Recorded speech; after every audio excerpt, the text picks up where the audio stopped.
इस कहानी के लेखक है संजय कामले।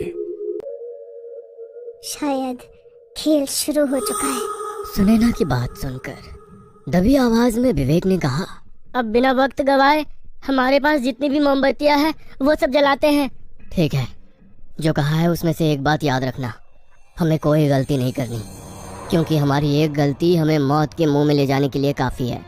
सचिन की बातें सुनकर विवेक ने टॉर्च शुरू की और सुनैना के साथ नीचे वाले फ्लोर पर चलने लगा। तो सचिन और अतुल दबे पैरों से सीढ़ियां चढ़ते हुए बिना आवाज किए दूसरे फ्लोर की मंजिल पर चलने लगे। सभी बहुत ही सावधानी से काम कर रहे थे। निचले फ्लोर पर सुनैना पूरी सावधानी से कमरे के भीतर का जायजा लेती और दरवाजा खोलकर कमरे के अंदर मोमबत्ती जलाकर उसे वहां रख देती। शर्त के मुताबिक बंगले के हर कोने में रोशनी करनी थी और इसी बंगले में एक कमरा ऐसा भी था जहां राहुल की मौजूदगी होने का अंदेशा था। इसीलिए उन्हें कमरे में सिर्फ रोशनी ही नहीं करनी थी, बल्कि उस पूरे कमरे की अच्छे से तफ्तीश कर राहुल को भी ढूंढना था। साथ ही अगर एक भी कोना अंधेरे में घिरा रहता है तो वे आत्माएं उनमें से हर एक को उसी घने अंधेरे में घसीट कर ले जाएंगी। एक एक कर रूम खोलते हुए वहां पर मोमबत्ती को लाइटर से जलाकर रख दिया। विवेक सिर्फ उसके साथ डरा सहमा सा चला रहा। दोनों चलते वक्त इस बात का पूरा ध्यान रख रहे थे कि उनके कदमों की आवाज भी ना आए। वैसे ही दबे कदमों से सुनैना एक दरवाजे के पास रुकी। वह दरवाजा खोलने ही वाली थी कि तभी विवेक ने कुछ आहट महसूस की। उसने हाथ के इशारे से सुनैना को दरवाजा खोलने से रोका। सुनैना ने गर्दन से ही इशारा करते हुए उसे पूछा और विवेक ने अपने हाथों से उसे चुप रहते हुए कानों से दरवाजे की दूसरी तरफ से आने वाली आहट को महसूस करने को कहा। सुनैना ने डरी सहमी आंखों से दरवाजे की तरफ देखा। दोनों बिना हिले डुले बिल्कुल एक पुतले की तरह खड़े दरवाजे की तरफ देख रहे थे। डर के मारे सुनैना के दिल की धड़कन तेज हो गई। सांसें रोककर वो उस आहट को महसूस करने की कोशिश करने लगी, पर उसे तो कोई भी आवाज या कोई ऐसी आहट महसूस नहीं हो रही थी। उसने दोबारा गर्दन हिलाकर विवेक से सवाल किया, पर विवेक ने उसे वैसे ही चुपचाप बिना हिले खड़ा रहने के लिए हाथों से इशारा किया। विवेक की आंखों में बसा खौफ देखकर सुनैना समझ चुकी थी कि जरूर कुछ है। विवेक ने अपने होठों पर उंगली रखते हुए सुनैना से बिल्कुल आवाज ना करने का इशारा किया। इधर सचिन और अतुल टॉर्च की रोशनी में एक एक रूम के अंदर जाते हुए पूरी सावधानी के साथ मोमबत्तियां जलाने लगे। वे दोनों भी इस बात का पूरा ख्याल रख रहे थे कि उनके कदमों की आवाज भी ना आए। एक कमरे के बाहर खड़े होकर उसके भीतर का जायजा लेते हुए सचिन ने उस कमरे का दरवाजा धीरे से खोला। दरवाजा खोलते ही कमरे के भीतर से एक अजीब सी गंध उनके नाक के भीतर घुस गई। उस गंध से सचिन खांसने लगा। अगले ही पल उसने अपने पॉकेट से रुमाल निकाला और अपना मुंह ढक लिया ताकि खांसने की आवाज ना आए। सचिन दबे कदमों से दरवाजे के भीतर चला गया। उसके पीछे अतुल भी दबे कदमों से अंदर आया, पर अंदर पैर रखते ही उसे भी वही बदबू महसूस हुई। एक हाथ में टॉर्च ठीक से पकड़ते हुए उसने भी अपनी जेब से रुमाल निकाला और मुंह ढक लिया। सचिन ने कमरे के भीतर मोमबत्ती जलाकर एक जगह पर रख दी। तभी अतुल ने टॉर्च की रोशनी बाथरूम के दरवाजे पर डाली। अतुल का इशारा समझ के हाँ में सर हिलाते हुए सचिन बाथरूम की तरफ चलने लगा। दोनों की धड़कनें काफी तेज हो चुकी थी। सचिन बाथरूम के दरवाजे के बाहर थोड़ा नजदीक खड़ा हुआ। दरवाजा खोलने से पहले भीतर कुछ आहट महसूस होती है या नहीं, इसका जायजा लेने लगा। पीछे खड़ा अतुल भी अपनी सांसें रोककर सब कुछ देख रहा था। शांत, बिल्कुल शांत, इतना सन्नाटा कि हल्की से हल्की आवाज भी वह बिल्कुल साफ सुन सकते थे। अंदर से किसी भी तरह की कोई आवाज नहीं आ रही थी। मतलब साफ था कि अंदर कोई नहीं है या किसी भी तरह की कोई बुरी शक्ति अंदर मौजूद नहीं है। सचिन ने एक बार अतुल की ओर देखा। अतुल ने भी उसकी ओर देखते हुए हाँ में गर्दन हिलाई। वह अतुल का इशारा समझ गया। उसने भी हाँ में गर्दन हिलाई और दरवाजे की कुंडी को हाथ लगाया ही था कि तभी एक बेहद डरावनी आवाज सचिन ने बिल्कुल साफ साफ सुनी।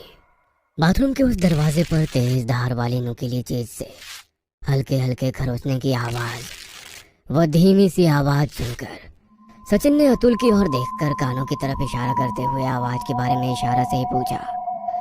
अतुल ने भी हाँ में गर्दन हिलाई। मतलब दोनों को वो आवाज सुनाई दे रही थी। दोनों बिना आवाज किए बिल्कुल शांत अपनी सांसें रोककर एक ही जगह पर खड़े रहे और कुछ ही देर में वो आवाज आनी बंद हो गई। दोबारा से सब कुछ एकदम शांत हो गया। अतुल की तरफ देखते हुए सचिन दबे पांव से दरवाजे की ओर बढ़ने लगा। दाएं हाथ से टॉर्च की सफेद रोशनी दरवाजे पर डालते हुए अपना बायां हाथ कुंडी की तरफ बढ़ाया ही था कि अंदर से दरवाजे पर हल्की सी दस्तक हुई। उस कमरे के भीतर फैले खौफनाक सन्नाटे के बीच दरवाजे पर हुई उस दस्तक ने कुछ पल के लिए ही सही पर दोनों की सांसें रोक दी। अतुल के दिल की तो धड़कन ही रुक गई। अपने डर पर काबू रखते हुए सचिन ने दरवाजे की कुंडी से धीरे से अपना हाथ हटाया। अतुल ने अपने एक हाथ से अपना मुंह दबा लिया।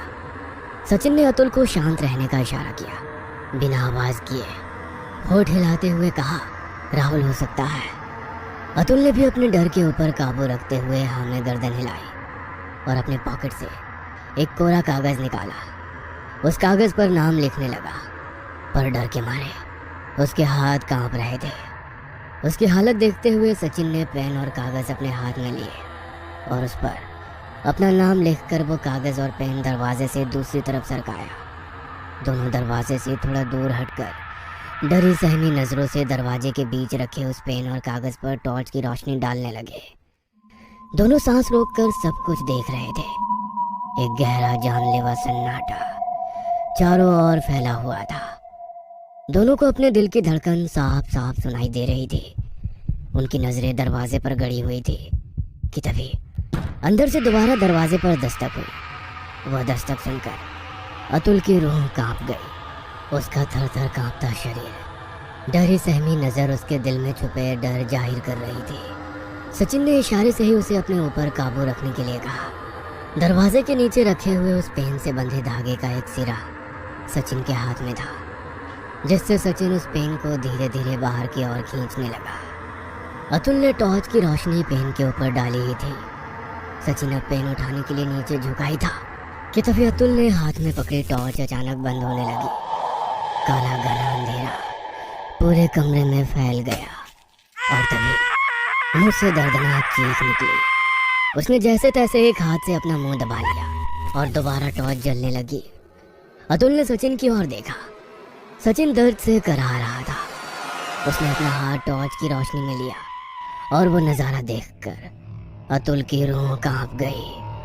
वह पेन सचिन के हाथ में घुसकर दूसरी तरफ से बाहर निकला था। सचिन ने अपनी जेब से रुमाल निकाला और रुमाल को मरोड़कर अपने मुंह में घुसा लिया। डरी सहमी आंखों से अतुल ये सब सिर्फ देख रहा था। सचिन ने दाएं हाथ से पेन पकड़ा और उसे अपने हाथ से बाहर निकालने की कोशिश करने लगा। उसे काफी दर्द हो रहा था। हाथ से टपकने वाली खून की बूंदें अब नीचे जमीन पर गिरने लगी। सचिन ने अपनी पूरी ताकत लगाई और एक ही झटके में हाथ में घुसे उस पेन को बाहर निकाल दिया। पेन बाहर निकलते ही जैसे लाल गाढ़े खून की धारा ही हाथ से निकलने लगी। उसने अपने मुंह से रुमाल निकाला और अतुल के हाथ में देकर जख्म पर बांधने का इशारा किया। टॉर्च की सफेद रोशनी में सचिन के हाथ से निकलने वाला खून बड़ा ही खौफनाक लग रहा था। जैसे तैसे अतुल ने कांपते हुए सचिन के हाथ को रुमाल से बांधा और फिर एक बार बाथरूम के अंदर से एक बार जोरदार दस्तक हुई। सचिन ने उसे इशारे से ही चुप रहने के लिए कहा। अपने एक हाथ से मुंह दबाते हुए अतुल ने भी हाँ में गर्दन हिलाई। सचिन ने उसे पीछे हटने का इशारा किया और अतुल भी एक एक कदम पीछे की ओर चलने लगा। दोनों बाहर निकलने वाले दरवाजे के पास खड़े होकर उस बाथरूम के दरवाजे पर टॉर्च की रोशनी डालने लगे। नीचे जमीन पर काफी खून फैला था। दोबारा से उन्हें वही दस्तक सुनाई दी। मतलब साफ था कोई दरवाजे के उस पार है। अतुल ने अपनी दबी आवाज में सचिन से कहा, सचिन, ये काफी डरावना है, हमें यहाँ से निकल जाना चाहिए। उसकी आवाज में डर था, खौफ था, एक अजीब सी दहशत थी। पर उसका हौसला बढ़ाते हुए सचिन ने दबी हुई आवाज में कहा, हम सब यहाँ खुशी से या मस्ती करने के लिए नहीं आए हैं। हमारा दोस्त राहुल लापता हो चुका है और हमें उसकी तलाश करनी होगी। उसे ढूंढे बगैर तो नहीं जाऊंगा, लेकिन अगर तुम्हें जाना है तो तुम जा सकते हो। हम में से कोई तुम्हें कुछ नहीं कहेगा। डरा सहमा अतुल दरवाजे की ओर देखने लगा। उसके कंधे पर हाथ रखते हुए दोबारा सचिन ने कहा, मैं दिल से कह रहा हूँ, अगर तुम्हें सच में डर लग रहा है तो तुम जा सकते हो, हम सब संभाल लेंगे और कोई तुम्हें जिम्मेदार नहीं ठहराएगा या डरपोक नहीं कहेगा, क्योंकि डर तो मुझे भी तुमसे ज़्यादा लग रहा है। सचिन की बातें सुनकर अतुल के दिल में बसा डर कम हो गया। अब यहाँ से एक साथ ही बाहर निकलेंगे। अतुल का आत्मविश्वास देखकर सचिन को अच्छा लगा। अब तक बाथरूम के दरवाजे के भीतर से आने वाली दस्तक रुक चुकी थी। सचिन टॉर्च आगे करते हुए दरवाजे की तरफ चलने लगा। उसके पीछे अतुल भी एक एक कदम बढ़ाने लगा। दरवाजे के पास पहुंचते ही दोबारा से अंदर से आने वाली आहट को महसूस करने की कोशिश की, पर अब कोई भी आवाज, कोई भी आहट महसूस नहीं हो रही थी। सचिन ने अपना हाथ दरवाजे की ओर बढ़ाया ही था कि अतुल ने उसे रोका। अतुल ने अपना हाथ दरवाजे की कुंडी पर रख दिया और धीरे से कुंडी सरकाई। कुंडी सरकाने की वो आवाज उस वीरान सन्नाटे में कुछ ज्यादा ही तेज आ रही थी। दोनों की सांसें थम चुकी थी। अतुल ने धीरे से दरवाजा अंदर की ओर खोला और सचिन ने टॉर्च की रोशनी अंदर डाली। बड़ा ही आलीशान बाथरूम था, पर अंदर कोई नहीं था। बस एक जगह आधी जली मोमबत्ती पड़ी थी। दरवाजा खुला रखकर एक मोमबत्ती अंदर जलाकर दोनों उस रूम से बाहर निकलने लगे। इधर सुनैना और विवेक दोनों उस कमरे के बाहर अभी भी खड़े होकर अंदर से आने वाली आवाज को सुनने की कोशिश कर रहे थे। विवेक, मुझे अंदर से किसी भी तरह की कोई आवाज सुनाई नहीं दे रही है। सुनैना, मैंने इस दरवाजे पर हुई दस्तक साफ साफ सुनी है, इसलिए इस कमरे को फिलहाल के लिए छोड़ देते हैं। कुछ देर बाद वापस आकर यहाँ पर मोमबत्ती जलाएंगे। सुनैना ने विवेक की बात मानते हुए दरवाजे की कुंडी के पास गया। अपना हाथ पीछे लिया ही था कि अंदर से सचमुच किसी ने जोर से दरवाजे पर दस्तक दी। दस्तक इतनी तेज आवाज हुई कि मानो कोई दरवाजा पीट पीट कर उसे तोड़ने की कोशिश कर रहा हो।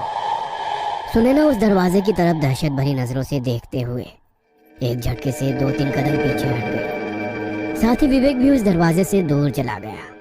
दस्तक दोनों ने साफ साफ सुनी थी। दोनों उस कमरे को छोड़कर दूसरे कमरे की ओर दबे कदमों से चलने लगे। दूसरा कमरा पास में ही था।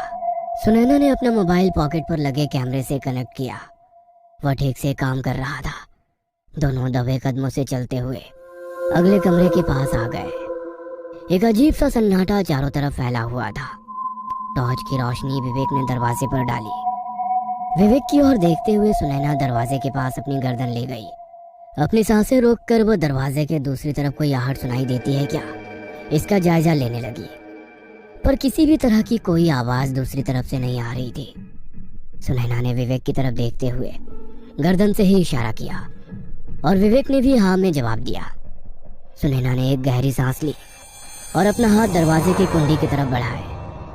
अपना दूसरा हाथ दरवाजे के ऊपर धीरे से रखते हुए कुंडी सरकाने लगी, पर कुंडी सरकाने की आवाज की वजह से वह काफी घबरा रही थी।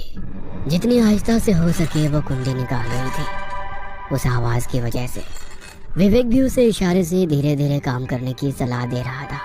कुंडी निकल गई। सुनैना ने आहिस्ता से दरवाजा खोला, पर तभी एक चमगादड़ जैसी चील उड़ते हुए विवेक की आंखों के पास से गई। विवेक का ध्यान हट गया। अपने हाथ में ली हुई टॉर्च की रोशनी चारों ओर घुमाते हुए उस पंछी को देखने लगा, पर वो चमगादड़ अंधेरे में कहीं गायब हो गया। थोड़ा गुस्से से बड़बड़ाते हुए उसने दोबारा टॉर्च की रोशनी सुनैना की तरफ डाली और दंग रह गया। सुनैना उस दरवाजे के पास नहीं थी और अजीब बात यह थी कि जिस दरवाजे को सुनैना ने खोला था वह दरवाजा बंद था।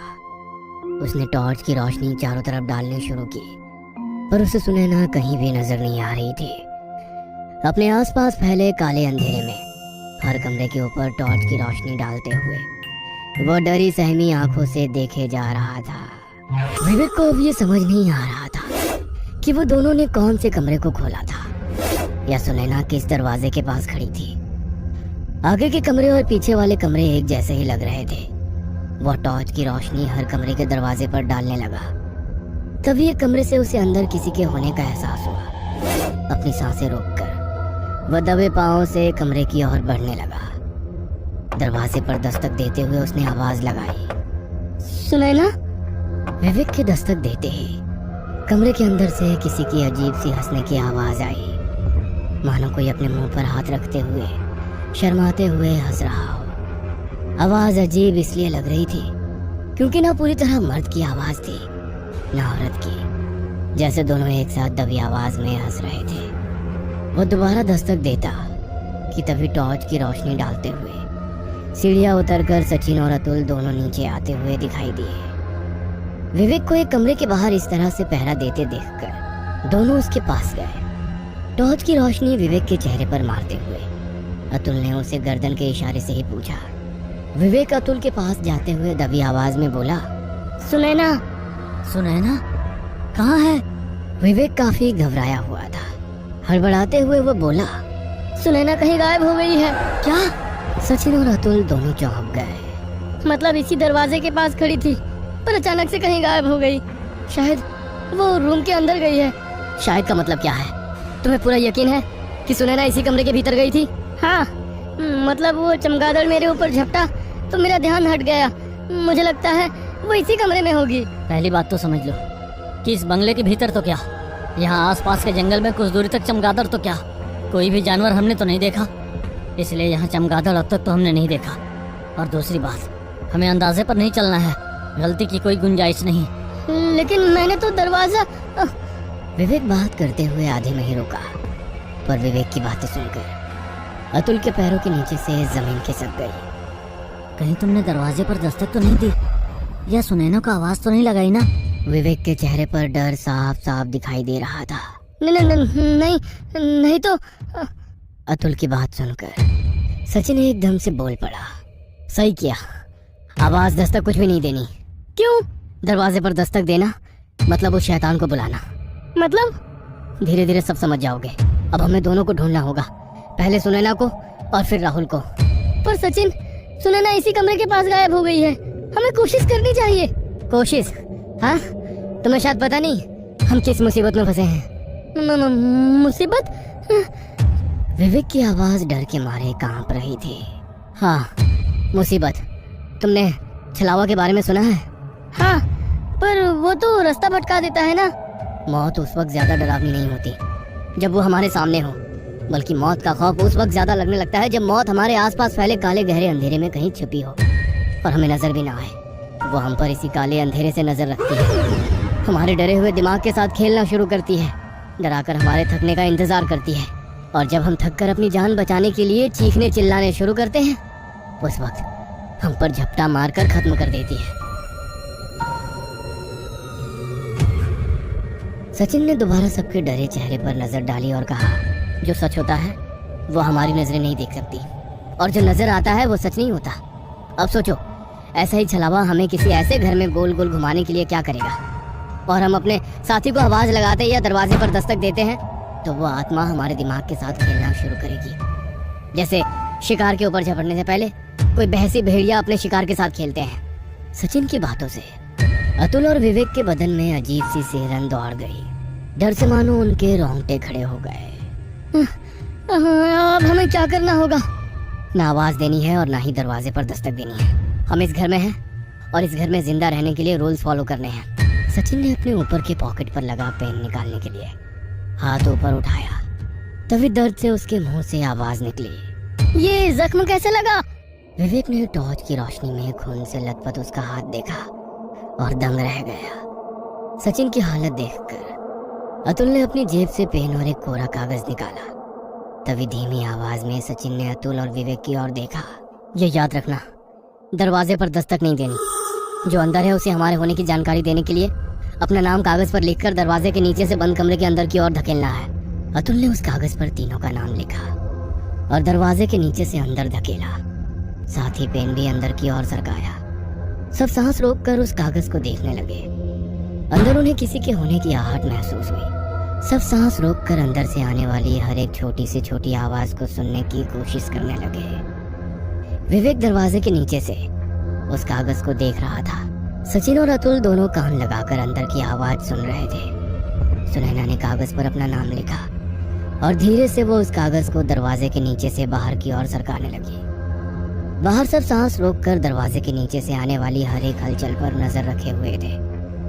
सुनैना ने कागज धीरे धीरे सरकाना शुरू किया और कागज बाहर सरकाकर सुनैना भी बाहर से आने वाली आवाज को सुनने की कोशिश करने लगी। विवेक, अतुल और सचिन तीनों सांस रोककर दरवाजे की ओर देख ही रहे थे। तभी दरवाजे पर किसी ने जोर से दस्तक दी, इतनी जोर से मानो कोई दरवाजा तोड़ने की कोशिश कर रहा हो। तीनों एक झटके से पीछे हट गए। उस दरवाजे के भीतर सुनैना नहीं थी, शायद कोई भयानक आत्मा उस कमरे के अंदर से सबको चेतावनी दे रही थी कि तुम सबका बुरा वक्त आ रहा है। वो दस्तक सुनैना ने भी साफ साफ सुनी और डर के मारे अपनी आंखें कसकर बंद करते हुए मुंह को भी अपने हाथों से दबाकर रखा। वो उन सब के पीछे के कमरे में थी। कुछ देर तक वो आवाजें लगातार आती रही और फिर सब कुछ शांत हो गया। एक अजीब सा सन्नाटा चारों ओर छा गया। अब सबको आवाज आ रही थी तो केवल अपनी तेज हुई सांसों की। सब अपने भीतर के डर को दबाने की कोशिश कर रहे थे, पर उन्हें खुद नहीं पता था कि ऐसा कब तक और कितनी देर तक बर्दाश्त करने वाले थे। वक्त मानो कछुए की चाल जैसे धीरे धीरे आगे बढ़ रहा था। राहुल मिलेगा या नहीं, इसका तो किसी को पता नहीं था, पर जो साथ थे वो भी बिछड़ रहे थे। कुछ ही देर में सब कुछ शांत हो गया। अपने डर पर काबू रखते हुए सुनैना ने जेब में हाथ डालकर माचिस की डिब्बियां निकाली।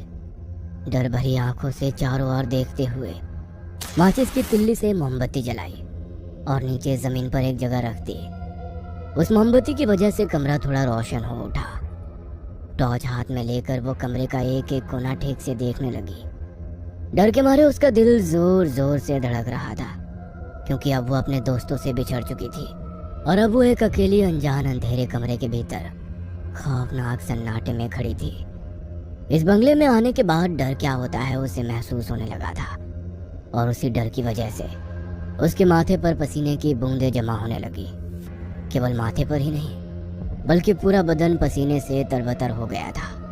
कान के पीछे से पसीने की बूंदें धीरे धीरे नीचे गर्दन तक आ रही थी। डर के मारे सुनैना का गला पूरी तरह से सूख गया था।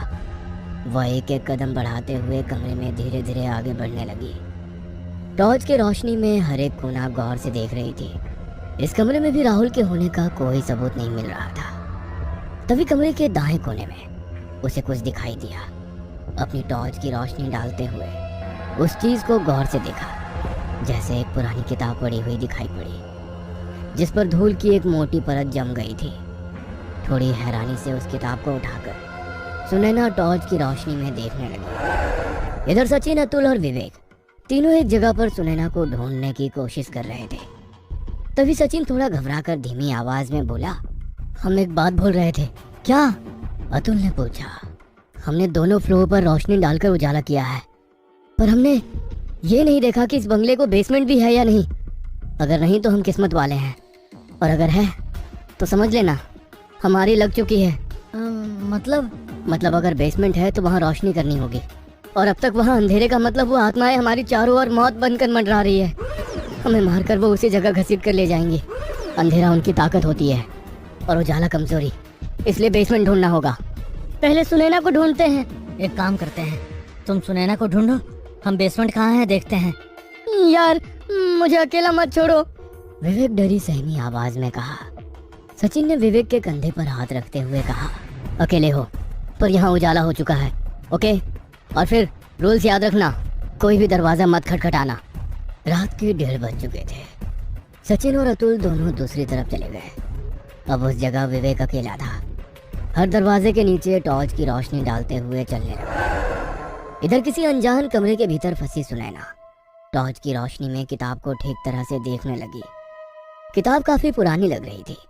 वह जमीन पर घुटनों के बल बैठ गई और किताब जमीन पर रखकर टॉर्च की रोशनी में किताब के पन्ने पलटने लगी। उस किताब के पहले ही पन्ने पर काली पेंसिल से बनाया मकड़ी के जाल का चित्र था। उस मकड़ी के जाल में फंसे छोटे छोटे कीड़े भी दिखाई दे रहे थे, और बीच में वो मकड़ी। बड़ी अजीब सी किताब थी।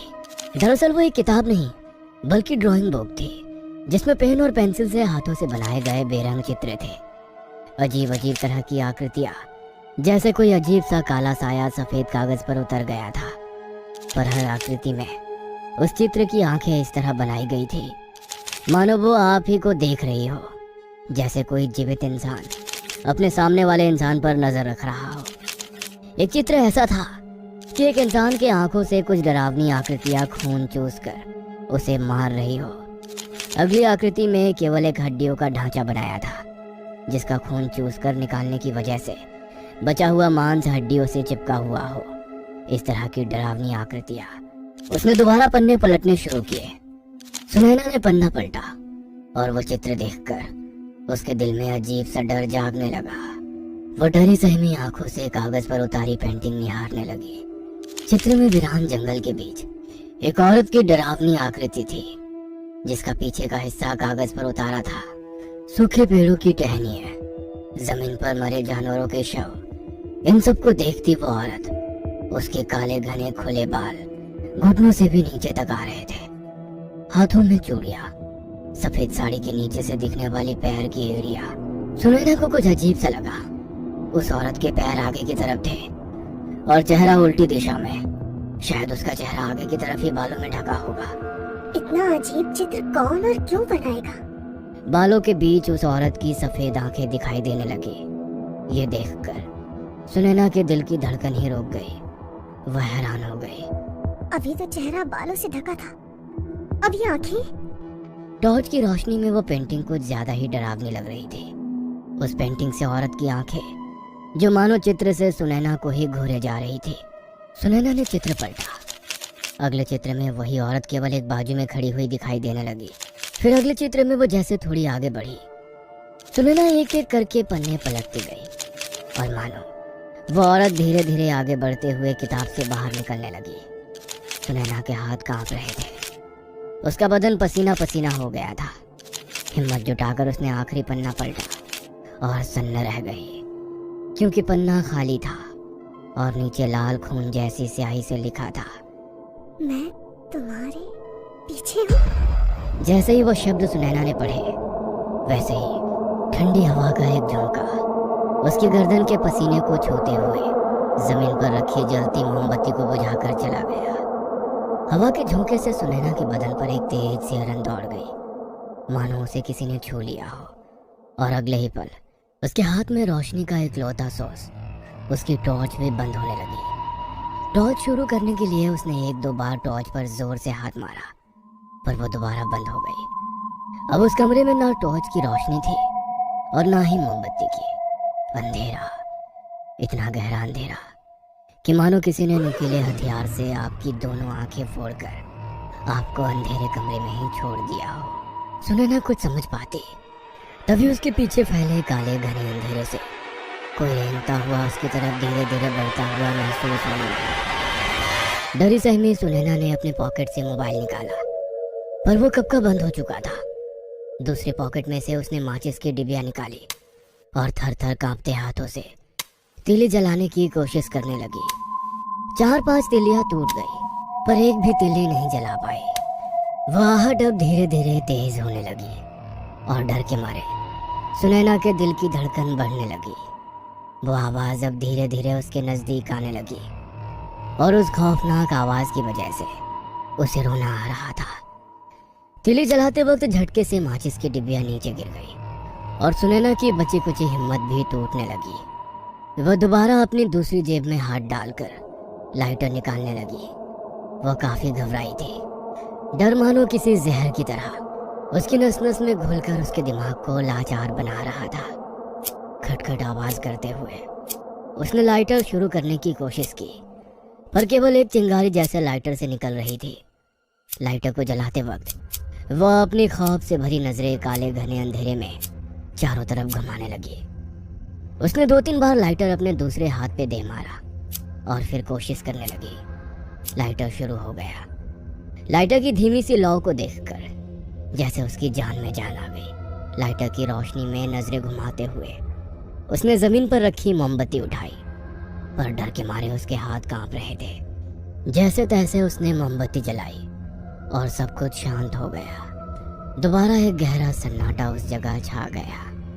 मोमबत्ती की धीमी जलती लौ उस कमरे के अंदर पहले खौफनाक अंधेरे को चीरती हुई अपनी पीली धुंधली सी रोशनी बिखेरने की कोशिश कर रही थी। उस सन्नाटे से एक अजीब सी गंध उसे महसूस होने लगी। वह बदबू इतनी गंदी थी कि अब उसे उल्टी आने लगी। जैसे तैसे उसने जमीन पर रखी वो किताब उठाई और दाएं हाथ में वो किताब कसकर पकड़ ली। पर इतनी तेज बदबू।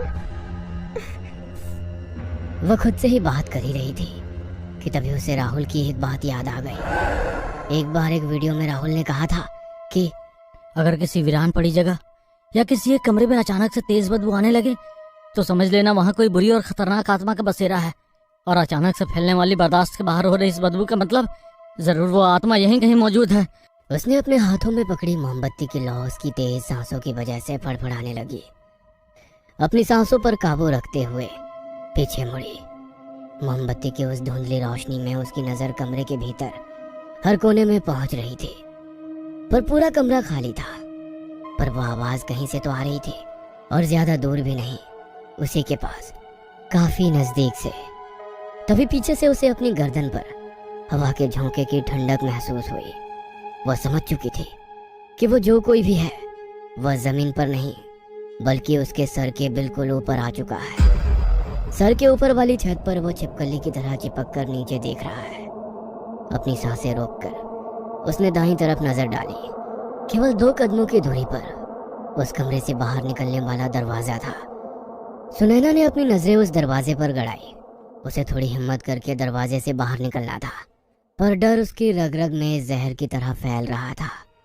पर उसने थोड़ी हिम्मत जुटाई, गहरी सांस लेते हुए दरवाजे की तरफ देखने लगी। और तभी एक हवा के झोंके से उसके हाथ में जलने वाली मोमबत्ती बुझ गई। विवेक हर दरवाजे पर रोशनी डालता हुआ चल रहा था कि तभी एक दरवाजे के पास उसे कुछ लिखा हुआ कागज दिखाई दिया।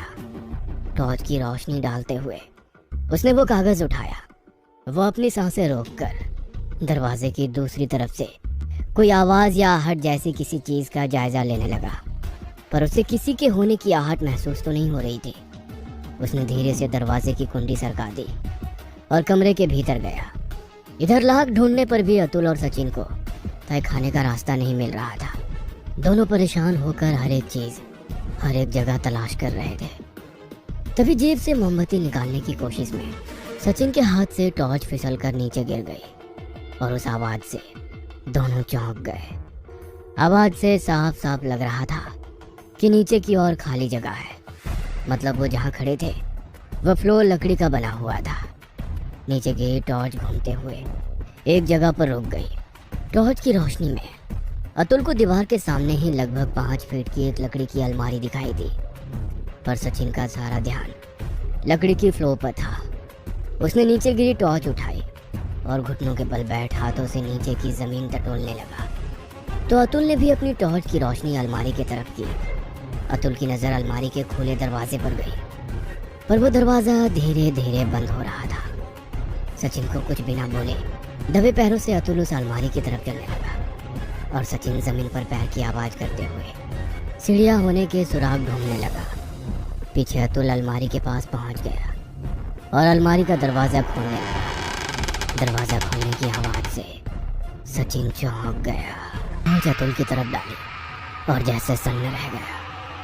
चारों ओर फैले घने काले अंधेरे के बीच सचिन के कांपते हुए हाथ से अतुल के चेहरे पर पड़ने वाली टॉर्च की रोशनी और उस सफेद रोशनी की सीधी लकीर में दहशत भरा अतुल का चेहरा। ये सचिन के लिए दिल दहला देने वाला मंजर था। अतुल उस अलमारी के खुले दरवाजे के भीतर डहरी सहमी दहशत भरी नजरों से झांक रहा था, मानो जैसे अतुल ने अपनी मौत को सामने देखा। वह वहां से दूर भागना चाहता था, मगर जैसे किसी ने उसके दोनों पैर कसकर पकड़ रखे थे। अतुल की यह हालत देख सचिन का भी दिल डर के मारे जोर जोर से धड़कने लगा। डर के उन कुछ ही पल में मानो उसका गला सूख गया था। अतुल को इस तरह देख सचिन की हालत ऐसी हो गई थी कि उसके शरीर की सारी ताकत किसी ने निचोड़ कर निकाल दी हो। पर खुद को संभालते हुए उसने धीमी आवाज से अतुल को अलमारी का दरवाजा बंद करने को कहा। सचिन की तरफ देखकर अतुल रो रहा था। नामे अपनी गर्दन हिलाते हुए वह सचिन को अपने नजदीक आने से रोकने लगा। शायद वो अलमारी का दरवाजा बंद करने की ही कोशिश कर रहा था, पर अलमारी के अंदर छिपी वह अनजानी ताकत शायद उसे ऐसा करने से रोक रही थी। अतुल ने सचिन की ओर एक दहशत भरी नजर से देखा और चिल्लाने के लिए अपना मुंह खोला, पर उसके मुंह से आवाज नहीं निकली। टॉर्च की रोशनी में अतुल का दहशत भरा चेहरा देखकर सचिन का भी जैसे दिल ही बैठ गया। पर थोड़ी हिम्मत जुटाकर सचिन धीरे धीरे आगे बढ़ता रहा। अब वह अतुल से कुछ ही कदमों की दूरी पर था। अतुल को अपनी तरफ खींचने के लिए सचिन ने अपना हाथ आगे बढ़ाया।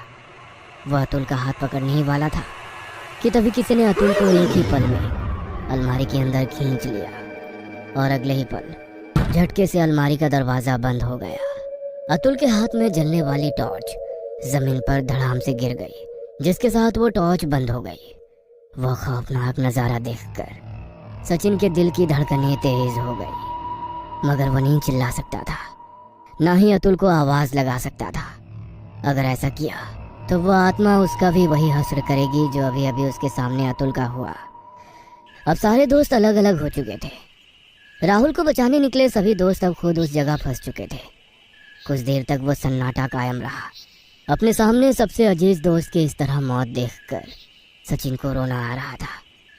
वह बिल्कुल बेबस लाचार जैसा उस जगह पर खड़ा था। पर यह तो बस शुरुआत थी।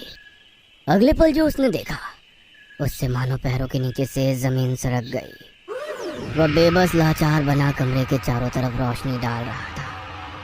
कमरे की हर दीवार पर रोशनी डालकर गौर से देख रहा था और बेबस होकर वो घुटनों पर बैठ गया, क्योंकि जिस कमरे के भीतर वो था उस कमरे को दरवाजा ही नहीं था। जैसे एक खाली बक्सा होता है उसी तरह से वो कमरा दिखाई दे रहा था। यह डरावना दृश्य देखकर उसके दिमाग ने जैसे काम करना बंद कर दिया, लेकिन अगले ही पल वो सब कुछ समझ गया। खुद की ही बात उसे याद आ गई। ये छलावा है जो हमारे दिमाग के साथ खेलेगा। जो सच होगा वो नज़रों के सामने होते हुए भी नज़र नहीं आएगा, और जो नज़र आएगा वो सिर्फ दिमाग का वहम होगा। कुछ सेकंड वो वैसे ही ज़मीन पर बैठा रहा, बिना कोई हरकत किए, बिल्कुल शांत, और धीरे धीरे आंखें खोली। दोबारा टॉर्च की रोशनी में चारों ओर देखने लगा और कुछ ही कदमों पर वो दरवाज़ा दिखाई दिया जिससे वो अंदर आए थे।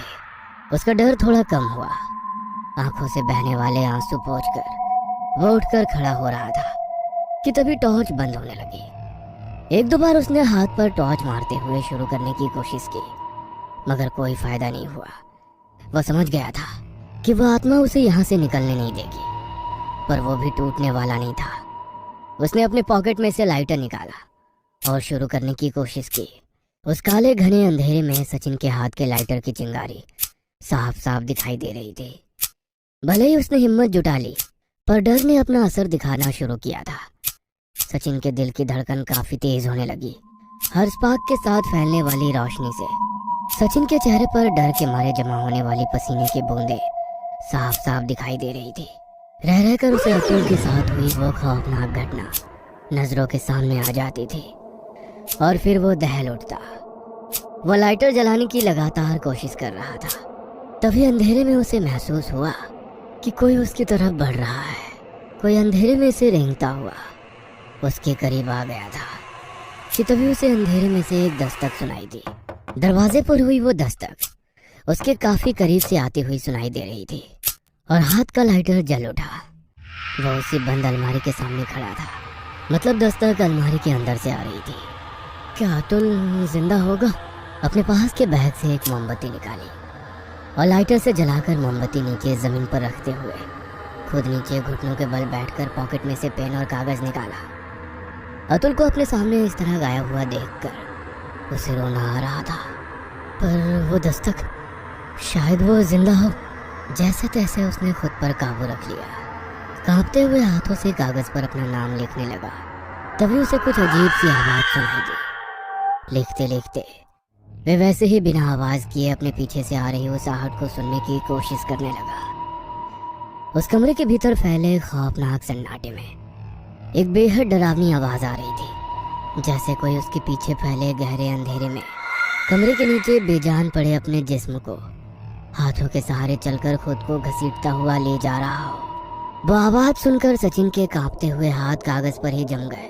डर के मारे वो एक शब्द नहीं लिख पा रहा था, पर तभी उसके सामने वाले उस अलमारी के दरवाजे पर दस्तक हुई। साथ ही एक अजीब सी हंसी अंदर से आती हुई सुनाई देने लगी। वह बस मिट्टी के पुतले की तरह बिना हिले वैसे ही बैठा रहा। अपनी नजरें तिरछी करके अपनी दाईं तरफ से आने वाली उस आवाज की तरफ देखने की कोशिश करने लगा और उसे एक सफेद धुंधली परछाई नजर आ रही थी। नीचे की जमीन पर रेंगती हुई वो परछाई धीरे धीरे दीवार पर चढ़ने लगी। अब कुछ भी करके सचिन को उस कमरे से बाहर निकलना था, पर वो परछाई उसके सर के ऊपर ही छत से चिपकी नीचे सचिन की हलचल पर नजरें रखे हुए थी। इधर विवेक दरवाजा खोलकर एक कमरे के भीतर आ गया। कुछ ही कदम आगे आया था कि पीछे से झट से कमरे का दरवाजा बंद हो गया, साथ ही उसके हाथ का टॉर्च भी बंद होने लगा। ये देखकर डरपोक विवेक की सांसें तेज हो गई। झट से उसने अपने पॉकेट में से लाइटर निकाला और मोमबत्ती जलाई। अब तक टॉर्च बंद हो चुकी थी। जली हुई मोमबत्ती सामने की तरफ पकड़कर वो जलने लगा। उसने देखा कि एक कोने में जमीन पर सुनैना बेहोशी की हालत में पड़ी हुई है। सुनैना! आवाज लगाते हुए वो सुनैना के नजदीक गया। सुनैना को इस हालत में देखकर वो काफी डरा हुआ था। जैसे तैसे मोमबत्ती साइड में खड़ी करके सुनैना को जगाने की कोशिश करने लगा, पर वो पूरी तरह बेहोश थी। हाथों से सुनैना के गालों पर हल्के से झपाट मारते हुए उसे जगाने की कोशिश करने लगा, पर उसे कोई फायदा नहीं था। पर एक बात विवेक ने नोटिस की, और वो ये कि मोमबत्ती की हल्की सी रोशनी में सुनैना बेहद खूबसूरत लग रही थी। उसका बदन पसीने से पूरी तरह से भीग चुका था। उसके गोरे गालों पर माथे पर जमी पसीने की बूंदें मोतियों की तरह चमक रही थी। विवेक धीरे से उसके चेहरे पर बिखरे हुए बालों की लटें अपनी उंगलियों से हटाते हुए उसके चेहरे को निहारने लगा। कमाल की खूबसूरत थी सुनैना, जैसे चांदी को पिघलाकर उसकी नाजुक सी मूरत बनाई हो। उसके खूबसूरत चेहरे पर बिखरे रेशमी बाल देख लग रहा था कि पूनम के चांद को काले बादलों ने घेर लिया हो। ऐसा लग रहा था मानो वो बेहोश नहीं बल्कि आराम से सो रही हो। तेज सांसों की वजह से सुनैना का उभरता हुआ सीना देख विवेक की आंखें चौंधी आ गई। अपने उल्टे हाथ से वो सुनैना के चेहरे को गालों को सहलाने लगा। हाथ पर लगे सुनैना के चेहरे के पसीने को हल्के से सूंघते हुए लंबी सांस ली, जैसे वो मदहोश हो रहा था। अब उसे खुद पर काबू रखना मुश्किल हो गया। मोमबत्ती की हल्की धीमी रोशनी में मानो सब कुछ जैसे बेहद ही खूबसूरत लग रहा था। विवेक ने अपने हाथ को सुनैना के गालों को सहलाते हुए हाथ धीरे धीरे उसके गले तक ले आया। उसकी आंखों में अजीब सा वहशीपन जागने लगा। भला की खूबसूरत हो तुम, सुनैना के नाजुक मखमल जैसी काया को छूकर विवेक अपने पर से आपाक हो चुका था। नीचे से ऊपर की तरफ नजरें गड़ाते हुए सुनैना के चेहरे को निहारते हुए बोलने लगा, तुझे क्या लगा मैं उस बेवकूफ राहुल के लिए यहाँ आया हूँ? मैं तो तुम्हारे लिए आया हूँ जान। कई बार तुझसे नजदीकी बढ़ाने की कोशिश की, पर तू हाथ में नहीं आई। मगर कभी सोचा नहीं कि इस तरह हाथ आएगी। उसने हल्के से सुनैना के गालों पर किस किया और मदहोशी भरी नजरों से सुनैना को पसीने पसीने हुए बदन को देखने लगा। सुनैना के गुलाबी होठों पर उसने अपनी नजर गड़ाई और धीरे धीरे वो सुनैना के होठों की तरफ बढ़ने लगा। उसकी सांस भी काफी तेज हो गई थी। उसने अपने होठों को हल्के से सुनैना के होठों पर रख दिया और चूमने लगा। तभी एक कागज दरवाजे की दूसरी तरफ से अंदर की ओर सरकने लगा। उस पर कुछ लिखा था, पर विवेक का ध्यान उस पर नहीं गया। तभी एक हल्के हवा के झोंके से साइड में रखी हुई मोमबत्ती बुझ गई और पूरा कमरा एक काले घने अंधेरे में डूब गया। और उसके साथ एक अजीब सी आवाज उसके कानों में लगातार गूंजने लगी। आवाज जैसे कई सारी मक्खियां उसके इर्द गिर्द मंडरा रही हो। अपने चारों ओर फैले घने अंधेरे में गूंजती धू धू धू इस तरह की वो आवाज अब इतनी तेज होने लगी कि वो बर्दाश्त नहीं कर पा रहा था। विवेक को कुछ समझ में नहीं आ रहा था। उसने अपने पॉकेट से लाइटर निकाला और जलाने की कोशिश करने लगा। एक ही बार में लाइटर शुरू हो गया। लाइटर की रोशनी में उसे अपने आसपास कई मक्खियों का झुंड दिखाई दिया। हाथ से उनको हटाते हुए उसने लाइटर की रोशनी जमीन पर लेटी सुनैना की तरफ की और मानो डर के मारे उसकी आवाज हलक में ही अटक गई। नीचे का वो डरावना दृश्य देखकर उसकी आंखें फटी की फटी रह गई। नीचे एक सड़ी हुई लाश थी जिससे कई सारे मांस खाने वाले लार्वा कीड़े निकलकर जमीन पर इधर उधर फैल रहे थे और वो मक्खियाँ उसी लाश के ऊपर मंडरा रही थी। वह जमीन पर नीचे जिस जगह बैठा था वहां पर भी बहुत से कीड़े उसके शरीर के नीचे आकर कुचल चुके थे। उस लाश के मुंह से भी कई सारे कीड़े मक्खियां बाहर निकल रही थी। तभी विवेक को भी अपने मुंह पर कुछ सरसराने की हलचल महसूस हुई। उसने लाइटर अपने चेहरे की तरफ किया और उसकी बची खुची हिम्मत भी टूट गई। उसके मुंह के बाहर और अंदर भी कुछ मांस खाने वाले लार्वा चले गए थे।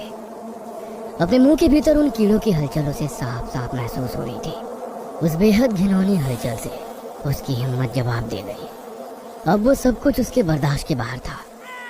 जोर जोर से चीखते हुए डर के मारे उसने जमीन पर थूक दिया।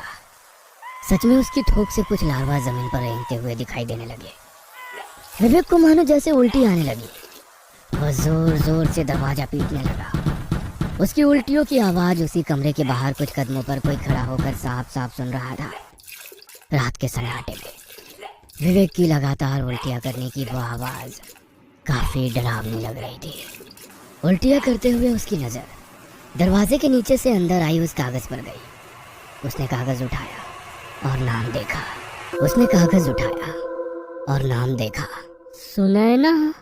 नाम पढ़कर एक पल का भी इंतजार ना करते हुए उसने झट से दरवाजा खोला और बाहर आ गया। पर बाहर आते ही दोबारा उल्टियां आने लगी। सुनैना हाथ में जलती हुई मोमबत्ती लिए सामने वाली दीवार से पीठ के बल चिपक कर खड़ी डर के मारे विवेक को ही देख रही थी। विवेक को इस तरह घबराया और लगातार उल्टी करता देखकर कांपती हुई धीमी आवाज में उसके मुंह से शब्द निकले। विवेक, क्या हुआ? उल्टी करने के लिए कमरे में झुका विवेक सामने खड़ी सुनैना को देखते हुए धीरे धीरे खड़ा हो गया। उसे देखकर लग रहा था कि उसकी हिम्मत पूरी तरह से टूट चुकी है। वो छोटे बच्चे की तरह रो रहा था। विवेक की यह हालत देखकर डर के मारे सुनैना के मुंह से शब्द नहीं निकल रहे थे। वह जैसे पूरी तरह से बेबस होकर विवेक की ओर देख रही थी। विवेक उसे कुछ बोल पाता तभी उसका पूरा बदन जैसे अकड़ गया। झट से अपने पीछे वाली दीवार की तरफ मुड़ा और बिना कुछ सोचे समझे जोर जोर से अपना सर उस दीवार पर पटकने लगा। ऐसा लग रहा था जैसे उसके शरीर को कोई और कंट्रोल कर रहा हो। विवेक की हालत देखकर सुनैना डर के मारे कांपी ही थी कि 8-10 बार सर पटकने के बाद अचानक विवेक ने अपना सर पटकना बंद कर दिया।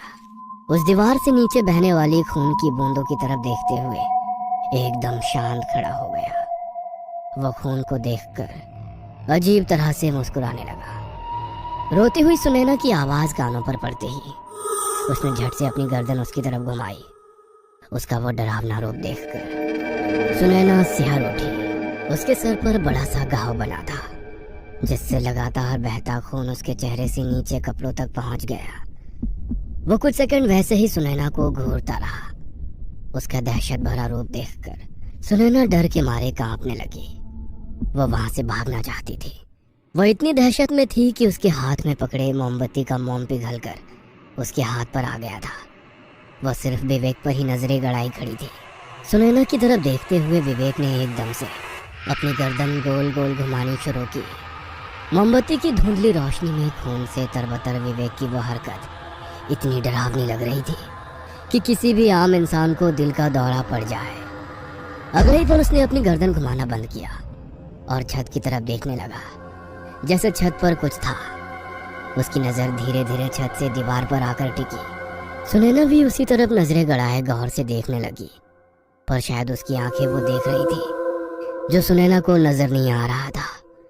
धीरे धीरे विवेक ने अपनी गर्दन दाईं तरफ घुमाई, मानो वो अपने पीछे खुले दरवाजे के भीतर उस काले घने अंधेरे की तरफ इशारा कर रहा हो।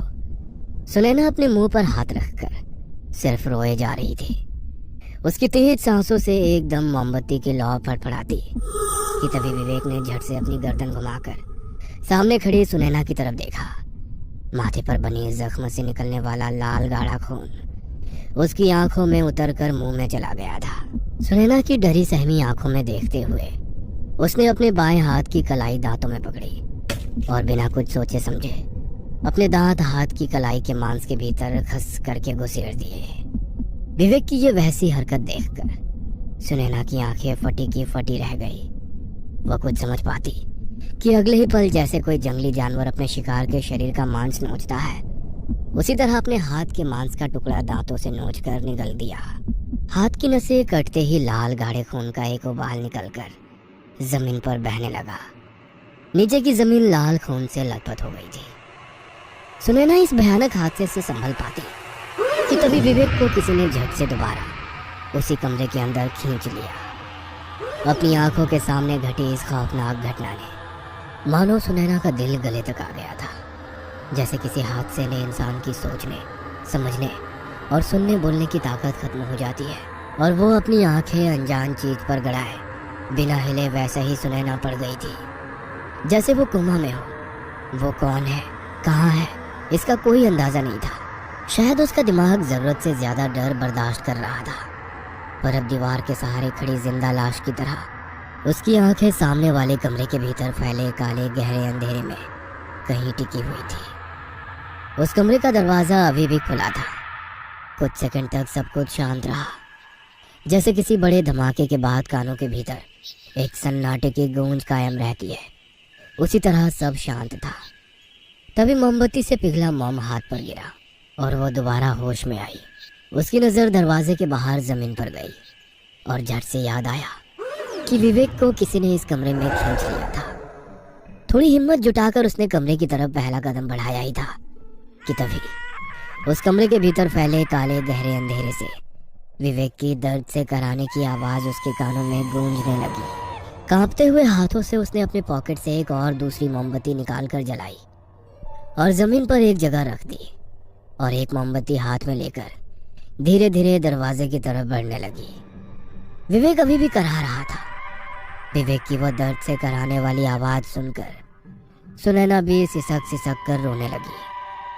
विवेक की लगातार कानों पर पड़ने वाली चीखें सुनकर सुनैना की भी चीख निकल रही थी, पर जैसे तैसे वो अपने डर पर काबू रख रही थी। एक हाथ अपने मुंह पर रखकर डर के मारे वो फूट फूट कर रो रही थी।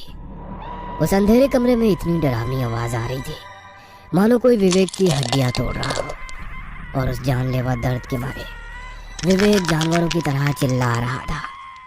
सुनैना ने पॉकेट से रुमाल निकाला और अपने मुंह में ठूस लिया ताकि उसके मुंह से चीख ना निकले। वो लगातार रोते जा रही थी, पर दोबारा हिम्मत जुटाकर वो उस अंधेरे कमरे की तरफ बढ़ने की कोशिश कर रही थी। विवेक की वो कराने की आवाज सुनकर उसके पैर जैसे जमीन पर ही जम गए थे। लाख हिम्मत जुटाने के बावजूद वो एक कदम भी आगे नहीं बढ़ा पा रही थी। अपने दोस्त की वो हालत देखकर सुनैना की हिम्मत टूट चुकी थी। डर के मारे वो रोते हुए घुटनों के बल बैठ गई। विवेक के चीखने की आवाजें उसे बर्दाश्त नहीं हो रही थी। उसे लग रहा था कि विवेक के साथ वो भी जोर जोर से चीखे। अपने शरीर के अंदर जितने भी ताकत है वो सारी ताकत लगाकर चिल्लाए। यहाँ आने का उसे बड़ा पछतावा हो रहा था, पर अब कोई फायदा नहीं था। उस अंधेरे कमरे से आई विवेक की भयानक चीख के साथ मानो सब कुछ शांत हो गया, बिल्कुल शांत। एक जानलेवा सन्नाटा, और उस खौफनाक सन्नाटे से आवाज आ रही थी तो सिर्फ सुनैना के सिसकियों की। वह सिसक सिसक कर रो रही थी। अब दोबारा चारों ओर खौफनाक सन्नाटे ने अपनी जगह ली और उस अंधेरे कमरे की तरफ देखते हुए धीरे धीरे खड़ी हो गई। एक हाथ से मुंह में ठुसा हुआ रुमाल बाहर निकाला और दोबारा पैंट की जेब में रखा। उसकी तेज सांसों से उसने हाथ में पकड़ी मोमबत्ती की ज्योति फड़फड़ा रही थी। वह धीरे धीरे अपने कदम उस कमरे की तरफ बढ़ाई रही थी कि तभी उस कमरे के काले अंधेरे से एक अजीब सी आवाज आई, जिसे सुनकर अपना आगे बढ़ाया कदम उसने वापस जमीन पर रख दिया। आवाज मानो कोई अपने नुकीले नाखूनों से लकड़ी को कुरेद रहा है। उस आवाज से सुनैना के कदम रुक गए। अपनी डर भरी निगाहें उसने कमरे के भीतर गड़ाई। कमरे के भीतर से एक अनजानी आहट आती सी सुनाई देने लगी। लग रहा था जैसे कोई बाहर आ रहा है। शायद विवेक होगा, पर वो आवाज चलने की नहीं बल्कि जमीन पर घसीटने की थी, जैसे किसी को बेरहमी से जमीन पर घसीटा जा रहा था। डर, एक अनजान डर सुनैना के रोम रोम में सिहरन पैदा कर रहा था। डर से उसकी आवाज में कपकपी छूट गई थी, होठ थरथरा रहे थे, आंखों से आंसू निकलने लगे। और फिर जो हुआ उसने मानो उसकी बची खुची हिम्मत भी तोड़ कर रख दी। उस कमरे के काले गहरे अंधेरे से कोई जमीन पर रेंगता हुआ बाहर आने लगा। दरवाजे से बाहर आकर वो वहीं रुक गया। हाथ पैर टूटा हुआ एक शव उसके सामने पड़ा था। वह नजारा देखकर सुनैना की चीख निकलने लगी थी, पर उसने झट से मुंह पर हाथ दबाकर रखते हुए खुद की आवाज अंदर ही दबा ली। अपनी थरथराती नजरों से ना चाहते हुए भी वो खौफनाक नजारा देखने के लिए मजबूर थी। जमीन पर पड़ा वो शव अब अपने टूटे हाथ पैर सीधे करने लगा, जिससे उसकी साथ हड्डियों के टूटने वाली आवाज आ रही थी। वह अब धीरे धीरे खड़ा होने लगा, अपने शरीर को अजीब सी अवस्था में तोड़ते मरोड़ते हुए। अब वो पूरी तरह से खड़ा हो गया था। वो कोई औरत लग रही थी। उस औरत के बाल काफी लंबे थे, पर अंधेरा होने के कारण एक धुंधली सी सफेद आकृति जैसे दिखाई दे रही थी। सुनैना का दिल डर के मारे मुंह तक आ गया था। वो वहां से भागना चाहती थी, पर जैसे किसी ने उसके पैर जकड़ के रखे थे। डर भरी नजरों से उसने नीचे देखा और आंखें फटी की फटी रह गई। मोमबत्ती की पीली धुंधली सी रोशनी में उसे विवेक दिखाई दिया, पर उसकी आंखें नहीं थी। लग रहा था कि उसकी आंखें निकाल ले गई थी, बस खाली जगह बची थी। आंखों से निकलता खून चेहरे पर काले धब्बों में तब्दील हो गया था। उसका चेहरा खून से लथपथ था। दोनों हाथ जैसे कंधों से उखाड़कर तोड़ दिए थे। विवेक ने सुनैना की तरफ चेहरा किया और अपना मुंह खोला। शायद वो चीखना चाहता था, पर सिर्फ हवा निकल रही थी। सुनैना आंखें फाड़ कर वो खौफनाक नजारा देख रही थी कि तभी उसके गले में काले बालों का फंदा बनता हुआ सुनैना को नजर आया, और दूसरे ही पल विवेक घसीटते हुए वो बाल कमरे के भीतर ले गया और जोर से दरवाजा बंद हो गया। ये नजारा देखकर सुनैना वहां से भागने लगी, पर सामने से आते सचिन से टकराई। वो रोना चाहती थी, पर हलक से आवाज नहीं निकल रही थी। सुनैना, पहले शांत हो जाओ, संभालो खुद को, सुनैना। पर वो उस कमरे की तरफ हाथ दिखाकर रोने की कोशिश ही कर रही थी। क्या हुआ? कहाँ थी तुम? और ये आवाज कैसी थी? एक के बाद एक सवालों की बौछार सुनकर सुनैना मानो डर से कांप रही थी। बस जोर से चीखना चाहती थी। शांत हो जाओ, हिम्मत से काम लो। कोई विवेक को उस कमरे में खींच कर ले गया। सुनैना की कांपती हुई आवाज सुनकर सचिन ने उसे थोड़ा हौसला दिया। डरो मत, अब हमें एक दूसरे को किसी भी कीमत पर अकेला नहीं छोड़ना है। और तभी उसकी नजर सुनैना के पास की उस किताब पर पड़ी। तुम्हें किताब कहाँ मिल गई? एक कमरे में थी। शायद इस जगह के कुछ राज हमें पता चल जाएंगे। सचिन ने किताब अपने हाथ में लेकर पन्ने पलटकर देखने लगा। किताब में बनी कुछ डरावनी आकृतियां देखकर वह हैरान हो गया। लोगों के डर भरे चेहरों की आकृतियां, जैसे वो रहम की भीख मांग रहे हो। पर उनमें से एक आकृति देखकर वह हैरान हो गया। वह आकृति देखकर उसे कुछ याद आ गया। सुनैना ने उसका हाथ पकड़कर नजरों से इशारा करते हुए पूछा कि क्या हुआ, पर वो कुछ बताने की हालत में नहीं था। सुनैना ने वो चित्र देखा। एक खुली अलमारी के सामने खड़े आदमी का चित्र था। चित्र में वो आदमी डर भरी आंखों से ऐसे देख रहा था मानो कि अभी वो मरने वाला है। वह चित्र देखकर सुनैना भी हैरान हो गई। ये चित्र तो किताब में नहीं था, शायद गलती से छूट गया होगा। वो कुछ नहीं समझे, पर सचिन समझ गया था कि वो घटना कुछ देर पहले अतुल के साथ घटी थी, पर आगे के पन्ने पूरी तरह से खाली थे। ये देखकर सुनैना बुरी तरह से चौंक गई, क्योंकि कुछ ही देर पहले उसने पन्नों पर एक औरत की डरावनी आकृति देखी थी, पर वो आकृति अब वहां नहीं थी। सारे के सारे पन्ने खाली थे। सुनैना पूरी तरह से हैरान थी। अब दोनों हॉल के बीचों बीच खड़े थे। सचिन अपने आसपास लकड़ी का सामान इकट्ठा करने लगा। बिना कोई सवाल किए सुनैना सिर्फ उसकी यह हरकत देख रही थी। कुछ लकड़ी का सामान तोड़कर सचिन बीचों बीच बड़ी सी आग जलाने की कोशिश करने लगा। तभी कहीं दूर अंधेरे से एक हल्की सी आवाज सुनाई दी। आवाज सुनकर सुनैना और सचिन दोनों ही चौंक गए। कुछ देर तक दोनों एक दूसरे की तरफ हैरानी से देखने लगे। क्या तुमने किसी की आवाज सुनी? सुनैना ने दबी आवाज में सचिन से पूछा। सचिन ने सिर्फ हाँ में गर्दन हिलाई। अब दोनों सांस रोककर दोबारा से वही आवाज सुनने की कोशिश करने लगे। एक वीरान जानलेवा सन्नाटा चारों ओर फैला था। आवाज आ रही थी तो सिर्फ डर की वजह से दोनों की तेज धड़कन और सांसों की। तभी दोनों ने एक हल्की सी आवाज सुनी, सुनैना। सुनैना ने झट से पहचान लिया, वो आवाज राहुल की थी। सुनैना की खुशी का ठिकाना नहीं रहा। मुस्कुराते हुए उसने भी आवाज दी, राहुल, राहुल कहाँ हो तुम? सुनैना को इस तरह आवाज लगाते देखकर सचिन पूरी तरह से शॉक हो गया। चारों ओर फैले घने अंधेरे से आती उन आवाजों की तरफ देखते हुए सुनैना जोर जोर से राहुल को पुकार रही थी। सुनैना का हाथ पकड़ते हुए कांपती धीमी आवाज में सचिन उसे समझाने लगा, सुनैना, वो राहुल नहीं है, वो शैतानी आत्माएं हैं जो हमें भटका रही हैं। पर सुनैना की आंखों से खुशी के आंसू आने लगे। यहाँ आने के बाद लगातार जो डर उसने महसूस किया था वो सब झटके में गायब हो गया। नहीं सचिन, वो राहुल ही है। मैं उसकी आवाज पहचान सकती हूँ। वो यही कहीं है। हमें उसे ढूंढना होगा। चलो मेरे साथ। सुनैना की खुशी का ठिकाना नहीं रहा। वह सचिन को समझा रही थी पर वो खुद कुछ भी समझने को तैयार नहीं थी। सचिन ने गुस्से से उसका गला अपने दाएं हाथ हल्के दबाते हुए कहा, राहुल मर चुका है, और केवल राहुल ही नहीं बल्कि अतुल और विवेक भी।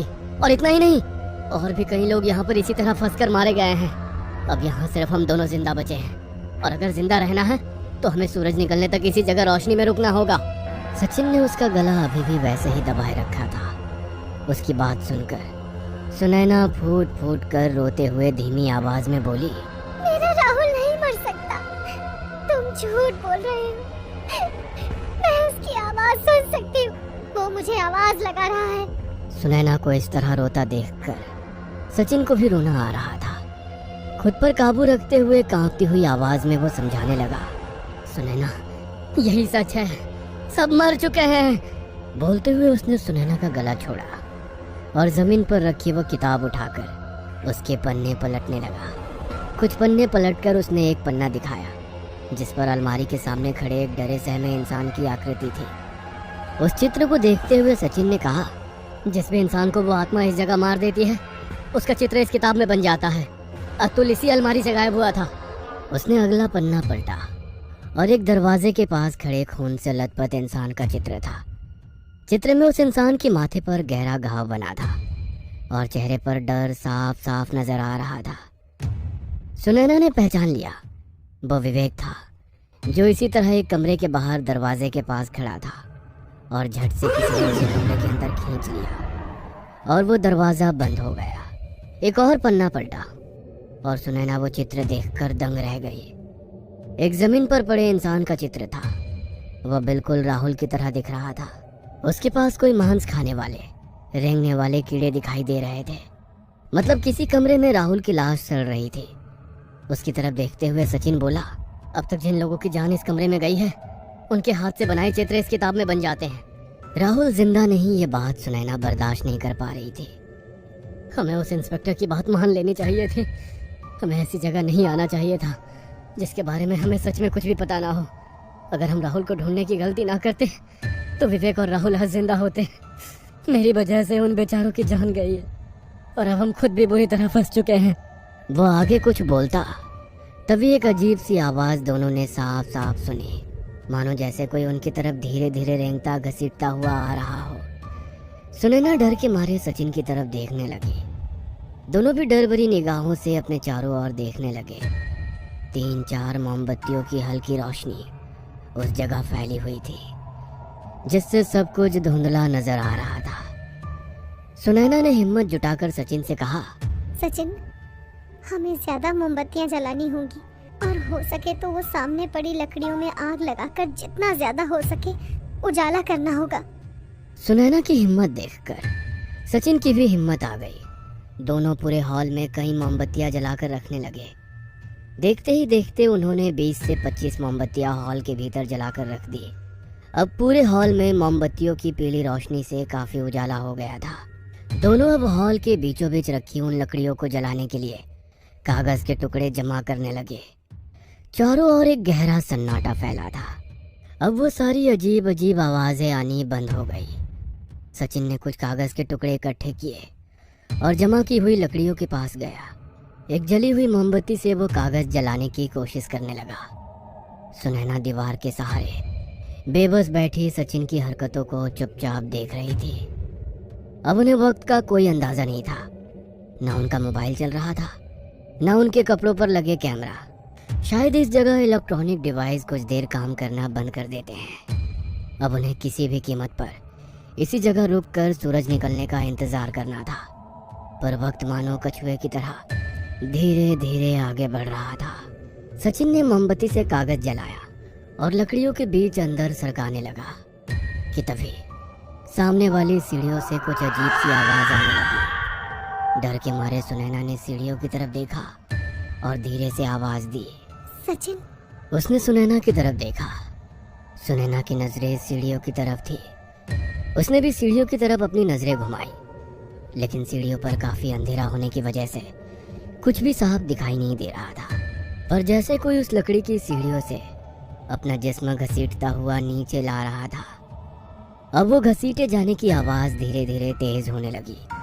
दीवार से चिपके हुए जमीन पर बैठी सुनैना ने डर के मारे अपना पूरा जिस्म समेट लिया। तभी हवा के हल्के झोंके से हॉल के अंदर जलने वाली मोमबत्तियों की ज्योति एकदम से फड़फड़ाने लगी। सुनैना की डरी सहमी नजरें मोमबत्तियों की फड़फड़ाती रोशनी गौर से देख रही थी कि तभी वो आवाज मरने से पहले विवेक की दर्द से कराने की आवाज। विवेक की वो आवाज सुनकर कुछ देर पहले का खौफनाक दृश्य सुनैना की नजरों के सामने जैसे तैरने लगा कि कैसे अंधेरे में खड़ी उस औरत की धुंधली सी परछाई ने विवेक को अपने बॉडी के फंदे से खींच लिया था। फिर वो हड्डियों के टूटने से विवेक की कराहती आवाज। सुनैना ने रोते डर के मारे अपनी आंखें बंद कर ली। रोने की आवाज ना निकले इसलिए अपने मुंह को हाथों से दबा लिया। सीढ़ियों से आने वाली वो परछाई और साथ ही कराने वाली आवाज सुनकर सचिन की भी आंखों में खौफ भरा था। सुनैना, अपने डर पर काबू रखो। सचिन की बात सुनकर सुनैना ने रोते हुए हाँ में गर्दन हिलाई और अगले ही पल सब कुछ शांत हो गया था। वो घसीटने की, दर्द से कराने की आवाज बंद हो गई थी। मोमबत्तियों की लौ फिर शांत होकर जलती दिख रही थी। सब कुछ दोबारा से शांत हो गया। अब आवाज थी तो सुनैना के सिसकियों की। सचिन ने उसे शांत किया। सब कुछ जैसे सामान्य हो गया था। सुनैना ने अपना मोबाइल देखा पर वो कब का बंद हो गया था। अब उन्हें वक्त की कोई जानकारी नहीं थी। अभी कितना रात बाकी है, सुबह कब होगी, कुछ पता नहीं चल रहा था। वो उसी खौफनाक नजरों से चारों ओर देखने लगी। तभी उसे सामने कुछ ही दूरी पर वो दरवाजा दिखाई दिया। दरवाजा देखते ही सुनैना के डरे हुए दिल को थोड़ी राहत मिली। सचिन की ओर देखते हुए धीमी आवाज में उसने कहा, सचिन, वो सामने दरवाजा है, चलो यहाँ से भाग निकलते हैं। सुनैना की डरी सहमी आवाज सुनकर सचिन ने दरवाजे की तरफ देखा। कहाँ है? सुनैना ने दोबारा उस जगह देखा तो वहाँ सिर्फ दीवार नजर आ रही थी। वो हैरान हो गई। सुनैना, हम इस छलावे के जाल में फंस चुके हैं। मतलब एक ऐसी आत्मा जो हमारे दिमाग पर कब्जा कर लेती है। हमें लग रहा है कि हम बंगले के हॉल में हैं, पर असल में हम कहाँ हैं ये हमें सुबह होने तक पता नहीं चलेगा। छलावा मतलब हम क्या देख रहे हैं, क्या खा रहे हैं, क्या सूंघ रहे हैं, ये हमारे बस में नहीं होता। हम सड़ी हुई लाशों के ढेर पर भी बैठे होंगे तो हमें बदबू नहीं आएगी। ये मौत का खेल तब तक चलेगा जब तक ये आत्मा चाहेगी। सचिन की बातें सुनकर सुनैना का दिल ही बैठ गया। बेबस होकर दोबारा फूट फूट कर रोने लगी, पर सचिन उसे हिम्मत दे रहा था। सुनैना, डरो मत, हमें साथ रहना होगा। उसने रोते हुए ही हाँ में गर्दन हिलाई। तभी वो हड्डियां टूटने की आवाज आने लगी। साथ ही किसी औरत के खिलखिलाकर हंसने की आवाज दूर कहीं अंधेरे से सुनाई देने लगी। सचिन, मुझे किसी की आवाज आ रही है। सुनैना थरथराती आवाज में बोली और दोनों भी दिल थाम कर आवाज सुनने की कोशिश करने लगे। पर एक डरावना सन्नाटा पूरे घर में फैला हुआ था और दूसरे ही पल उस बंगले के सभी दरवाजे पर जोर जोर से दस्तक होने लगी। हर दरवाजा कोई अंदर से इस तरह से पीट रहा था कि वो दरवाजा तोड़कर बाहर आना चाहता हो। अचानक से आने वाली इन बेहद खौफनाक और कानों के पर्दे फाड़ने वाली आवाजों की वजह से डर के मारे सुनैना का बुरा हाल था। सचिन, प्लीज मेरा गला घोट कर मुझे जान से मार दो। मैं ये सब बर्दाश्त नहीं कर सकती। मैं तुम्हारे आगे हाथ जोड़ती हूँ सचिन, प्लीज मुझे जान से मार दो, प्लीज प्लीज मुझे मार दो। बोलते हुए वो फूट फूट कर रोने लगी। उसकी बात सुनकर सचिन खुद उसी की तरह बेबस महसूस कर रहा था। चारों ओर से दरवाजे पर होने वाली दस्तक की आवाज से दोनों का दिमाग मानो फट रहा था।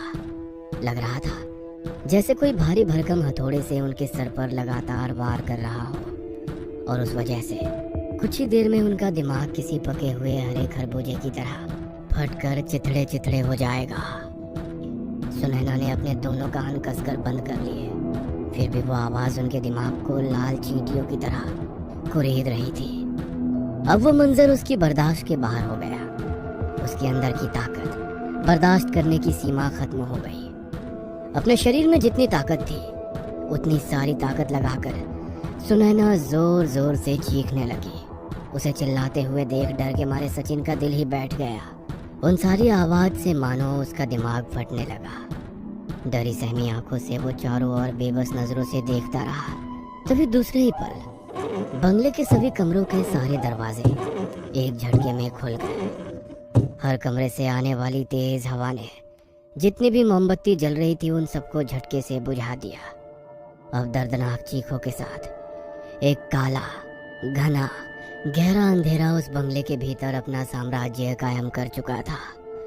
और फिर सुनैना जोर जोर से चीखती हुई जमीन पर बेहोश होकर गिर गई। इसी के साथ सब कुछ मानो शांत हो गया, जैसे उस घने काले अंधेरे ने सब कुछ अपने आगोश में ले लिया था। कुछ देर बाद सुनैना के कानों पर एक जानी पहचानी आवाज पड़ रही थी। आंखें इतनी भारी हो गई थी कि लाख कोशिश करने के बावजूद वे पलकें खोल नहीं पा रही थी, पर वो आवाजें बिल्कुल साफ सुन सकती थी। कोई भूतिया जगह के बारे में जानकारी दे रहा था। उनकी बातें सुनैना के कानों में गूंज रही थी, पर आवाज तो जानी पहचानी लग रही थी। उसने पहचान लिया, वो आवाज उसी इंस्पेक्टर की थी जिसके पास वे राहुल के गुमशुदगी की रिपोर्ट दर्ज कराने गए थे। साथ ही हवलदारों की भी आवाज आ रही थी। एसीजी मशीन की धीमी सी बीप बीप बीप की आवाज के बीच इंस्पेक्टर साहब अपनी करारी आवाज में अपनी साथी हवलदारों को इस जगह के बारे में जानकारी दे रहे थे। इस घर का रहस्य सुनैना के सामने खुलने लगा। इस बंगले में रहने वाले जमींदार बड़ा शौकीन मिजाज का इंसान था। उसका रहन सहन किसी राजा से कम नहीं था। मतलब अपने भरोसे के दो लोगों को हाथ की सेना की अंगूठी या ऐसा ही कुछ तोहफे में देता था। उसे पेंटिंग बनाने के साथ रात के वक्त जंगली जानवरों का शिकार करने का बड़ा शौक था। एक रात वो ऐसे ही जंगल में शिकार करने के लिए गया, पर उस रात उसे शिकार नहीं मिला, बल्कि वो खुद शिकार हो गया। एक बेहद खूबसूरत लड़की की खूबसूरती का शिकार। वो लड़की अधमरी हालत में जंगल में पड़ी मिली। उसके कपड़े पूरी तरह से फाड़ दिए गए थे। जगह जगह लगी चोटों से खून बह रहा था। लग रहा था कोई उसकी इज्जत लूटकर जंगल में फेंक गया हो। जमींदार उस लड़की को अपने बंगले में ले आया। एक रात उस जमींदार ने अपने हाथों से उस लड़की की खूबसूरत पेंटिंग बनानी शुरू की, पर उस जवान खूबसूरत लड़की का बदन निहारते हुए उसके अंदर का जानवर जागने लगा। और फिर अगले कई दिनों तक जमींदार उस लड़की की इज्जत को मसलता रहा, और पूरी तरह से बेबस वो लड़की सब कुछ बर्दाश्त करती रही। शायद उसके पास कोई और चारा नहीं था। कई दिनों तक ये सिलसिला चलता रहा, पर इस बीच वो लड़की कई दिन तक भूखी प्यासी रही। उस लड़की के सामने हर चीज खाने के लिए रखी, पर उसने एक निवाला नहीं खाया। शायद जमींदार को अपना विरोध दिखाना चाहती थी। कई दिनों तक भूखा प्यासा रहने की वजह से वो लड़की काफी कमजोर हो गई। अब वो किसी लंबी बीमारी से ग्रसित शख्स की तरह कमजोर दिखने लगी। आंखों के नीचे काले घेरे जमा हो गए थे। घुटनों तक लंबे काले बाल चिड़िया के घोंसले की तरह बेजान लग रहे थे। लड़की की ये हालत देखकर जमींदार ने अपने भरोसे के दो नौकरों को बुलाया और उनसे कहा, इस लड़की को खत्म करके जंगल में दफना दे, समझ गए ना? दोनों ने उस लड़की को उठाया और जंगल के अंदर ले गए। बड़ा सा गड्ढा खोदा और जमीन पर बेजान पड़ी उस लड़की की जवानी देखकर दोनों की आंखों में वहशीपन जागने लगा। एक ने कहा, वैसे भी मारना है, मजा लेकर मारेंगे। वो लड़की जंगल की उस पथरीली जमीन पर बेजान पड़ी थी। शायद वह पूनम की रात थी। चांद आसमान में पूरी तरह से अपनी रोशनी बिखेरने लगा। दोनों ने उस लड़की पर नजर डाली। बेचारी का शरीर पूरी तरह से मुरझा चुका था, पर उन वहशी दरिंदों को कहाँ उस लड़की पर रहम आने वाला था। धीरे धीरे आगे बढ़ती रही। सुबह वह जमींदार नींद से उठा। रह रहकर उस लड़की की याद आ रही थी। इसलिए नहीं कि उसे जान से मार दिया था, बल्कि इसलिए कि वो लड़की बला की खूबसूरत थी।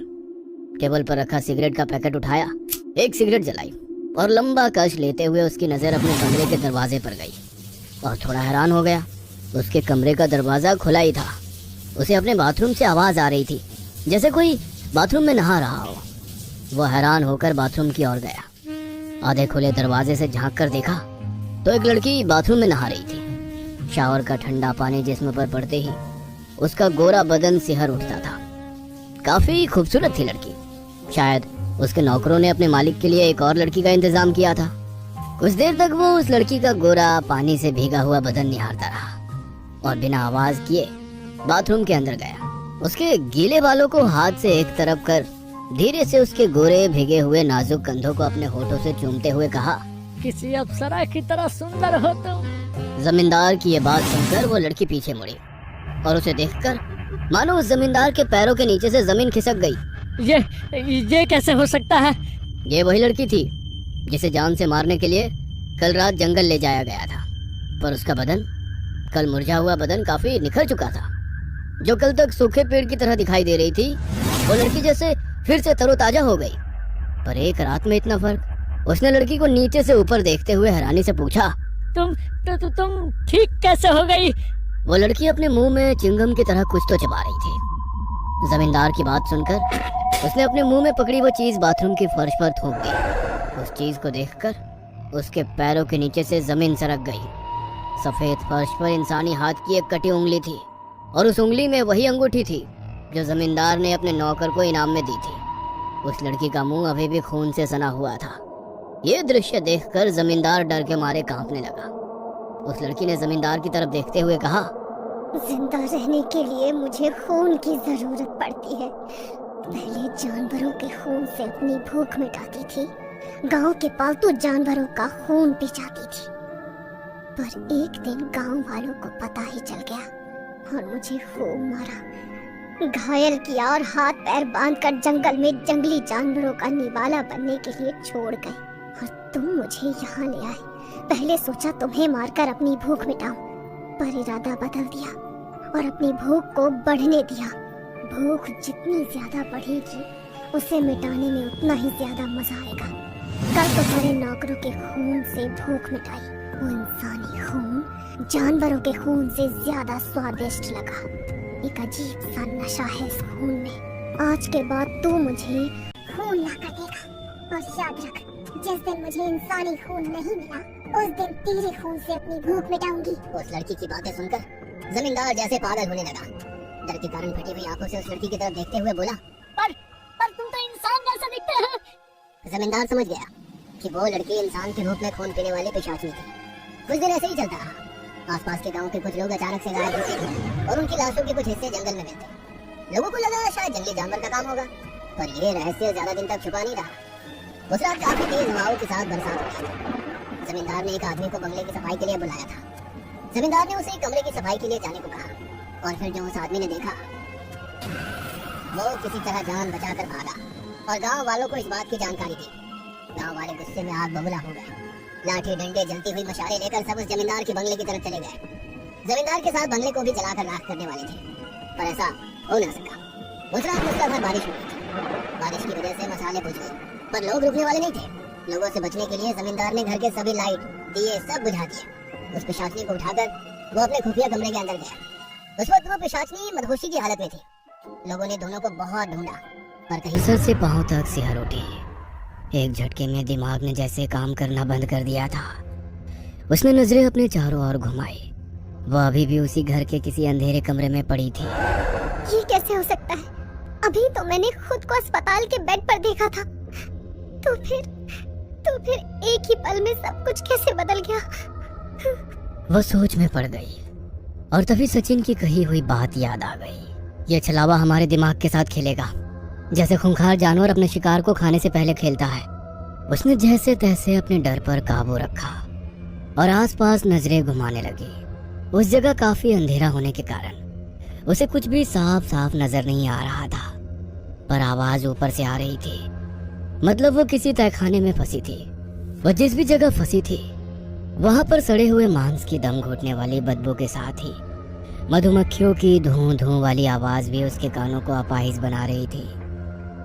उसकी आंखों के सामने जैसे अंधेरा छा गया था। कहीं एक झरोखे से आने वाली धुंधली सी रोशनी में उसने अपने आजू बाजू हाथ से टटोलने की कोशिश की, पर कुछ गाढ़ा चिपचिपा जैसा पदार्थ उसके हाथों पर चिपकने लगा। उसने ठीक से देखा तो उसके पैरों के पास जमीन पर कोई पड़ा था। उसने अपनी आंखें कसकर बंद की और दोबारा से खोली। अब कुछ कुछ साफ दिखाई दे रहा था। उसके हाथ पर लगा चिपचिपा गाढ़ा पदार्थ सड़ा हुआ मांस खाने वाले कई सफेद लार्वा कीड़े रेंगते हुए उसके हाथ के ऊपर फैल रहे थे। उसने जोर जोर से अपना हाथ झटका, तभी उसकी नजर सामने पड़ी एक लाश पर गई। गौर से देखा तो वहां उसके दोस्त सचिन की लाश थी। मौत के बाद भी सचिन की खुली आंखों से मौत का ख्वाब, एक अजीब सा डर था जो उसने मरने से पहले महसूस किया होगा। उसकी खुली हुई आंखें देखकर डर के मारे थोड़ी पीछे सरक गई, पर किसी चीज से टकराई। कोई चीज उसके हाथ लगी। अंधेरे में हाथ से टटोलते हुए उसने वो चीज उठाई तो वो डिजिटल कैमरा था राहुल का। अपने डर को अंदर ही अंदर दबाते उसने मुड़कर देखा तो उसका बचा खुचा हौसला भी टूटकर बिखर गया। पीछे राहुल की लाश पड़ी हुई थी। वह खौफनाक नजारा देखकर मानो उसके दिमाग में हजारों लाल चींटियों ने दौड़ना शुरू किया। तभी उसके कानों पर एक आवाज आई। आवाज, जानी पहचानी आवाज। उस आवाज ने मानो उसके होश उड़ा दिए। अपनी सांसें रोककर उस आवाज को सुनने लगी।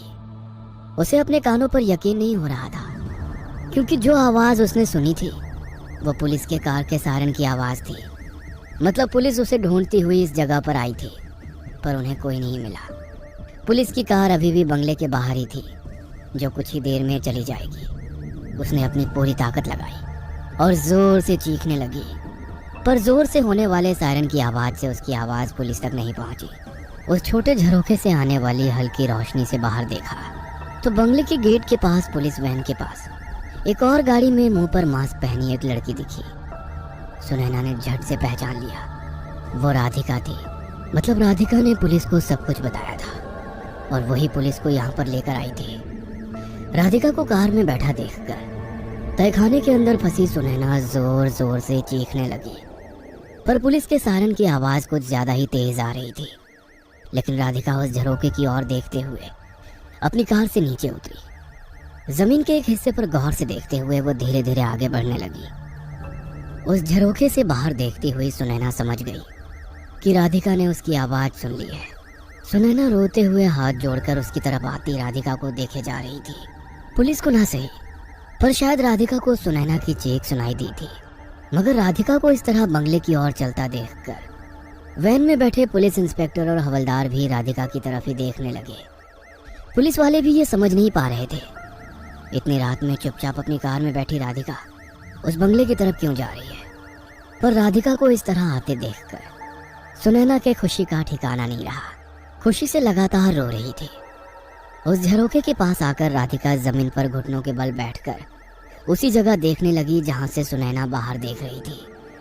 राधिका ने जमीन पर गिरी पेड़ की सूखी पत्तियों को हाथ से सरकाया। इंस्पेक्टर और हवलदार अभी भी उनकी तरफ पीठ करके जमीन पर घुटनों के बल बैठी राधिका को ही देख रहे थे। सुनैना अब अंदर से उसे जोर जोर से आवाजें देने लगी। राधिका ने अपने मुंह का मास्क हटाया। कुछ देर सब कुछ शांत रहा। सभी के दिल की धड़कनें जैसे थम सी गई थी। आवाज आ रही थी तो केवल पुलिस वैन के सायरन की। राधिका ने धीरे से जमीन पर पड़ा वो रुमाल उठाया और रोती हुई तेजी से दौड़ती हुई पुलिस वैन की ओर आने लगी और इंस्पेक्टर साहब को अपने हाथ में लिया वो रुमाल दिखाते हुए राधिका बोली, इंस्पेक्टर साहब, ये देखिए, ये रुमाल मैंने सचिन को गिफ्ट किया था, हम दोनों का नाम लिखकर। मैंने आपको कहा था, वो सब इसी बंगले में राहुल को ढूंढने आए थे। प्लीज कुछ कीजिए सर। राधिका की तरफ देखते हुए इंस्पेक्टर साहब ने अपने हाथ की घड़ी दिखाते हुए टाइम बताया और पुलिस वैन की दूसरी तरफ एक बोर्ड पर लिखी सूचनाएं पढ़ने को कहा। राधिका रोती हुई अपनी कार में बैठी उसे अपने दोस्तों की बहुत याद आ रही थी। राधिका की कार जंगल के कच्चे रास्ते से बाहर निकलने लगी। उसकी कार की तरफ देखते हुए हवलदार ने इंस्पेक्टर साहब से कहा, सर, मैंने किसी की चीख सुनी थी। चीख तो मैंने भी सुनी और इसीलिए मैंने तुम्हें सायरन की आवाज बढ़ाने को कहा ताकि वो चीखें राधिका ना सुन सके। लेकिन सर, वो चीखें किसकी थी? वो सुनैना की चीख थी। क्या? दोनों हवलदार हक्का बक्का रह गए। देखो, सालों से इस घर में कैद वो पिशाचनी यहाँ से निकलने के लिए एक लड़की का शरीर ढूंढ रही है और सुनैना इस घर में रही। इसका मतलब अब तक उस पिशाचनी ने सुनैना के शरीर को अपना घर बना लिया होगा। सुनैना को यहाँ से निकालना मतलब एक भूखे भेड़ियों को मासूम बकरियों के बीच खुला छोड़ देना। सुनैना का इस घर में फंसकर रहने का मतलब है कि वो पिशाचनी भी यहाँ पर कैद रहेगी। इंस्पेक्टर साहब की वो बात सुनकर सभी ने उस बंगले पर नजर डाली। सायरन बजाते हुए पुलिस की कार उस जगह से धीरे धीरे बाहर निकलने लगी। पूरे इलाके में गहरा सन्नाटा होने के कारण सायरन की आवाज काफी तेज और दूर दूर तक सुनाई दे रही थी। पुलिस की कार को इस तरह दूर जाता देखकर सुनैना जोर जोर से चीखने लगी, चिल्लाने लगी। वो उसी हॉल के नीचे बने तहखाने में थी, पर उसके बाहर निकलने वाले दरवाजे पर बड़ी सी अलमारी रखी थी। उसे लगा शायद पुलिस के सायरन की आवाज में उसकी आवाज कहीं दब कर रह गई है। पुलिस की कार थोड़ी आगे गई। पुलिस के सायरन की आवाज भी अब धीरे धीरे आनी बंद हो गई। यहाँ से निकलने का इकलौता रास्ता भी उसके लिए बंद हो गया था।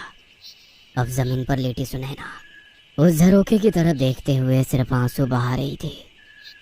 झरोखे से देखने वाली कुछ कुछ रोशनी भी अब पूरी तरह से अंधेरे में तब्दील हो गई। जमीन पर लेटे उसे वो पल याद आ रहा था। कुछ देर पहले राधिका उसकी तरफ देखते हुए आगे बढ़ रही थी। राधिका ने जमीन पर पड़ा रुमाल उठाकर गौर से उस झरोखे से अंदर देखते हुए मुंह पर लगा मास्क हटा दिया और थोड़ी मुस्कुराई।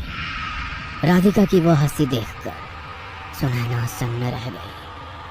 हंसते वक्त राधिका के बाहर निकलने वाले वो नुकीले दांत देखकर सुनैना की रूह कांप गई। एक अजीब सी नजर से उसने झरोखे से अंदर सुनैना की तरफ देखकर कहा, जिस दिन तुम अपने दोस्त को ढूंढते हुए यहाँ आई थी, उसी वक्त तुम्हारे शरीर पर कब्जा करना था, मगर तुम्हारा ऑरा बेहद शक्तिशाली है, इसीलिए तुम्हारे शरीर पर कब्जा नहीं कर पाई। मैं सिर्फ कमजोर दिल की डरी सहमी लड़कियों के शरीर पर ही कब्जा कर सकती हूँ, और तुम्हारी राधिका बड़ी मासूम है, और उसी मासूमियत का फायदा उठा के मैंने इसके जिस्म पर अपना कब्जा कर लिया, और अब इस हवस से भरी दुनिया में अपना शिकार किस तरह ढूंढकर जिंदा रहना है ये मुझे पता है। पर आज रात बिना रोशनी के तू इस जगह कैसे जिंदा रह पाएगी? उसके चेहरे पर एक अजीब सी मुस्कुराहट थी। उसने सुनैना की तरफ देखते हुए फिर कहा, मैं तुम्हारी कुछ मदद करती हूँ, ये लो। राधिका ने उस छोटी सी जगह से अंदर सुनैना की तरफ एक माचिस की डिबिया से और रुमाल उठाकर चली गई। राधिका की हर एक बात उसके दिमाग में किसी नुकीले चाकू की तरह चुभने लगी, जिसने उसकी सोचने समझने की ताकत को खत्म कर दिया था। पूरी तरह से बेबस लाचार होकर सुनैना छत पर नजरें गड़ाए जमीन पर पड़ी थी।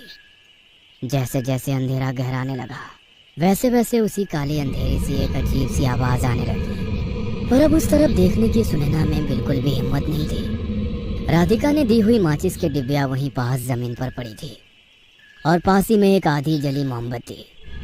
अंधेरे से रेंगते हुए घसीटने की आवाजें धीरे धीरे उसकी तरफ बढ़ने लगी। वैसे उसने खुद को फिर से संभाला। वह अभी भी हिम्मत नहीं हारी थी। अंधेरे से आने वाली वो डरावनी खौफनाक आवाजें काफी तेज हो गई, जिसकी वजह से वो लगातार फूट फूट कर रो रही थी। उसने मोमबत्ती अपने हाथ में ली और बाजू में पड़ी वो माचिस की डिब्बिया उठाई और खोली, पर उसमें एक भी तीली नहीं थी। पीछे सरकते हुए उसके हाथ कुछ लगा। झट से उठाकर देखा तो वो एक लाइटर था। 2-3 स्पार्क में लाइटर जल उठा, जिससे वो कमरा रोशन हो गया। उसने राहुल की लाश से शर्ट फाड़ कर निकाला, वहीं पर पड़ी एक लकड़ी पर बांधकर मशाल जलाई और जैसे तैसे खड़ी हो गई और दरवाजा ढूंढने लगी। सुनैना ने दरवाजा ढूंढ लिया। दरवाजा खुल तो गया, पर बीच में बड़ी सी अलमारी लगाई थी, पर वो अलमारी काफी जर्जर हो गई थी। अलमारी की दीमक लगी खोखली लकड़ियां आसानी से टूट रही थी। सुनैना ने उस सूखी लकड़ियों में आग लगा दी। पूरे कमरे में लाल पीली आग की लपटें उठने लगी। इधर इंस्पेक्टर साहब की गाड़ी के आगे राधिका की कार सड़क पर जा रही थी। तभी एक चौराहे पर टर्न लेते ही एक बड़े से ट्रक ने राधिका की कार को टक्कर मार दी, जिससे उसकी कार सड़क के किनारे चकनाचूर होकर गिर गई। ट्रक वाला बिना रुके वैसे ही तेजी से निकल गया। इंस्पेक्टर साहब पुलिस गाड़ी साइड में रोककर राधिका की मदद के लिए दौड़े। मैडम घबराइए मत, आपको कुछ नहीं होगा। इतना कहकर वो राधिका को उठा ही रहे थे कि तभी राधिका होश में आ गई। अपने इतना करीब इंस्पेक्टर साहब को देखकर उसके मुंह से नुकीले दांत बाहर आ गए। उसका ये रूप देख पीछे खड़े हवलदार ने इंस्पेक्टर साहब को चेताकर आगाह करने की कोशिश की। राधिका ने झटके से अपने नुकीले दांत इंस्पेक्टर साहब की गर्दन में गड़ा दिए। एक जोर की चीख उनके मुंह से निकली। इंस्पेक्टर साहब खुद को छुड़ाने की कोशिश करने लगे, पर उसने पूरी ताकत से इंस्पेक्टर साहब की गर्दन जकड़ ली थी। उन्होंने अपने सर्विस रिवॉल्वर निकाली और राधिका के गर्दन के नीचे रखकर गोली चला दी। किसी तरबूज की तरह राधिका के ऊपर की खोपड़ी के चिथड़े चिथड़े हो गए। उसका चेहरा खून से लथपथ हो गया और वह जमीन पर गिर पड़ी कि तभी उन्हें जंगल से आग की लपटें उठती दिखाई देने लगी। हवलदार, जल्दी गाड़ी निकालो, शायद सुनैना को हमारी मदद की जरूरत है। इधर आग के बीच घिरे सुनैना के कानों पर अजीब सी चीख पुकार पड़ने लगी, पर अब उसे मौत का कोई डर नहीं था। उसने ठान लिया था कि अगर यह आत्मा उसे खत्म कर देगी तो वो भी उसका ठिकाना लगा देगी। कमरे में लगी आग ने धीरे धीरे पूरी हवेली को अपनी चपेट में ले लिया। सुनैना कमरे के बीचों बीच बैठी अपनी मौत का इंतजार कर रही थी और तभी उसके कानों पर एक आवाज पड़ी। आग की लपटों को चीरती हुई कहीं से सचिन और राहुल अंदर आ गए और उसे उठाने की कोशिश करने लगे, पर वो जानती थी कि ये सब वो छलावा है, सब आत्मा कर रही है। और कुछ ही देर में वो दोनों उसकी आंखों के सामने ही कहीं ओझल हो गए और दोबारा सिर्फ आग की लपटें उसके सामने थी। धीरे धीरे काला धुआं कमरे में फैलने लगा, जिससे उसका दम घुटने लगा। पर तभी दोबारा एक जानी पहचानी आवाज आने लगी। वहम समझकर वो चुपचाप बैठी रही, पर कोई उसे उसके नाम से पुकार रहा था। तुम कुछ भी कर लो, पर मेरी मौत तुम नहीं, मैं खुद चुन रही हूँ। मनी मन बात करते हुए वो आग की लपटों के बीच बैठी रही। खांसते हुए वो जमीन पर लेट गई। शायद वो होश खो रही थी। सब धुंधला नजर आने लगा। ना कोई आवाज सुनाई दे रही थी, ना कुछ साफ नजर आ रहा था। जमीन पर लेटे लेटे उसकी नजरें सामने वाले बंद दरवाजे पर गई। सामने का वो दरवाजा टूटकर गिर गया। उसके साथ ही कमरे में फैला धुआं बाहर जाने लगा। साथ ही 3 से 4 धुंधली परछाइयां उसकी तरफ दौड़ती हुई आ गई। वो सभी परछाइयां जैसे चिल्लाकर उसे जगाने की कोशिश कर रही थी, पर उसे कुछ भी सुनाई नहीं दे रहा था। और एकदम से वो होश में आ गई और उसी खुले दरवाजे पर एक लड़की दिखाई दी, जिसके सिर के चिथड़े हो गए थे और वो पूरी तरह खून से लथपथ थी। पर तभी एक हवलदार उसके बीच सुनैना को उठाने लगा, पर वो जैसे वहां से हटा तो दरवाजे पर कोई लड़की नहीं थी। सुनैना कुछ भी समझ नहीं पा रही थी। क्या ये छलावा है? क्या वो अब भी मेरे दिमाग से खेल रही है? पुलिस तो जा चुकी है, तो ये लोग। वो जमीन पर पड़े सोच ही रही थी कि तभी इंस्पेक्टर साहब ने ऊंची आवाज में उससे कहा, सुनैना, क्या तुम ठीक हो? पर जमीन पर पड़ी सुनैना की नजरें छत पर टिकी थी। वो अब भी सदमे में थी। उसकी हालत देख हवलदार ने कहा, सर, आग मकान को घेर रही है, इसे ऐसे ही उठाते हैं, हमें यहाँ से निकलना होगा। उसने सुनैना का हाथ पकड़ा, पर तभी उसके हाथ पर कुछ खून की बूंदें गिरती महसूस हुई। वो धीरे धीरे ऊपर देखने लगा तो राधिका किसी छिपकली की तरह छत से चिपकी नजर आई। सुनैना कुछ बोलती कि तभी उस पिशाचनी ने एक हवलदार के ऊपर छलांग लगाई। कोई कुछ समझ पाता इससे पहले उस हवलदार के जिस्म के चिथड़े हो गए। उसके साथ सुनैना झट से उठकर खड़ी हो गई। वो खौफनाक दृश्य देखकर सभी के रोंगटे खड़े हो गए। लड़खड़ाते कांपते हाथों से इंस्पेक्टर साहब ने अपनी बंदूक निकाली, पर तब तक वो कहीं गायब हो गई।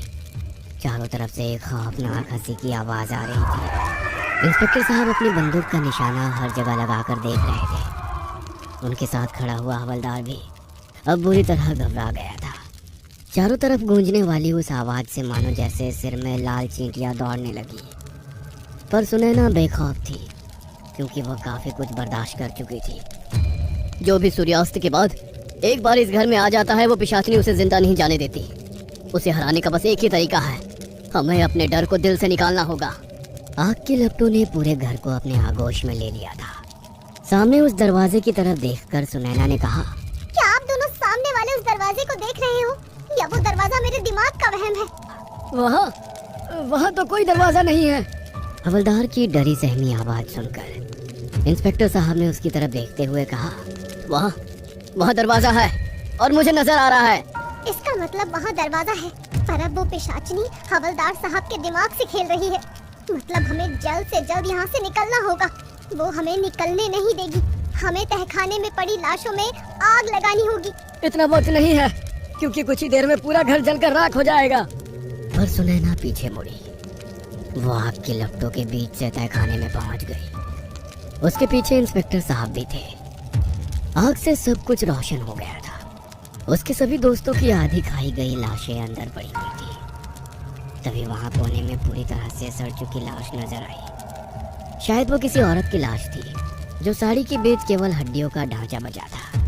सुनैना ने वहीं पर पड़ी टूटी फूटी लकड़ियों को उस सड़ी लाश पर डालना शुरू किया।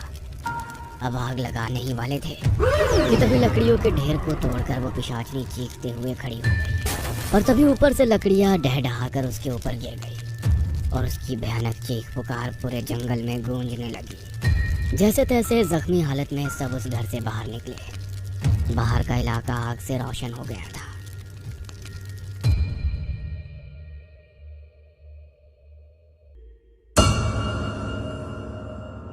ये कहानी आपको अच्छी लगी हो तो हमें सब्सक्राइब करें। हमारा इंस्टाग्राम और फेसबुक पेज जरूर फॉलो करें। अगर आपके पास ऐसी ही कोई कहानी हो तो हमें कमेंट बॉक्स में भेजें।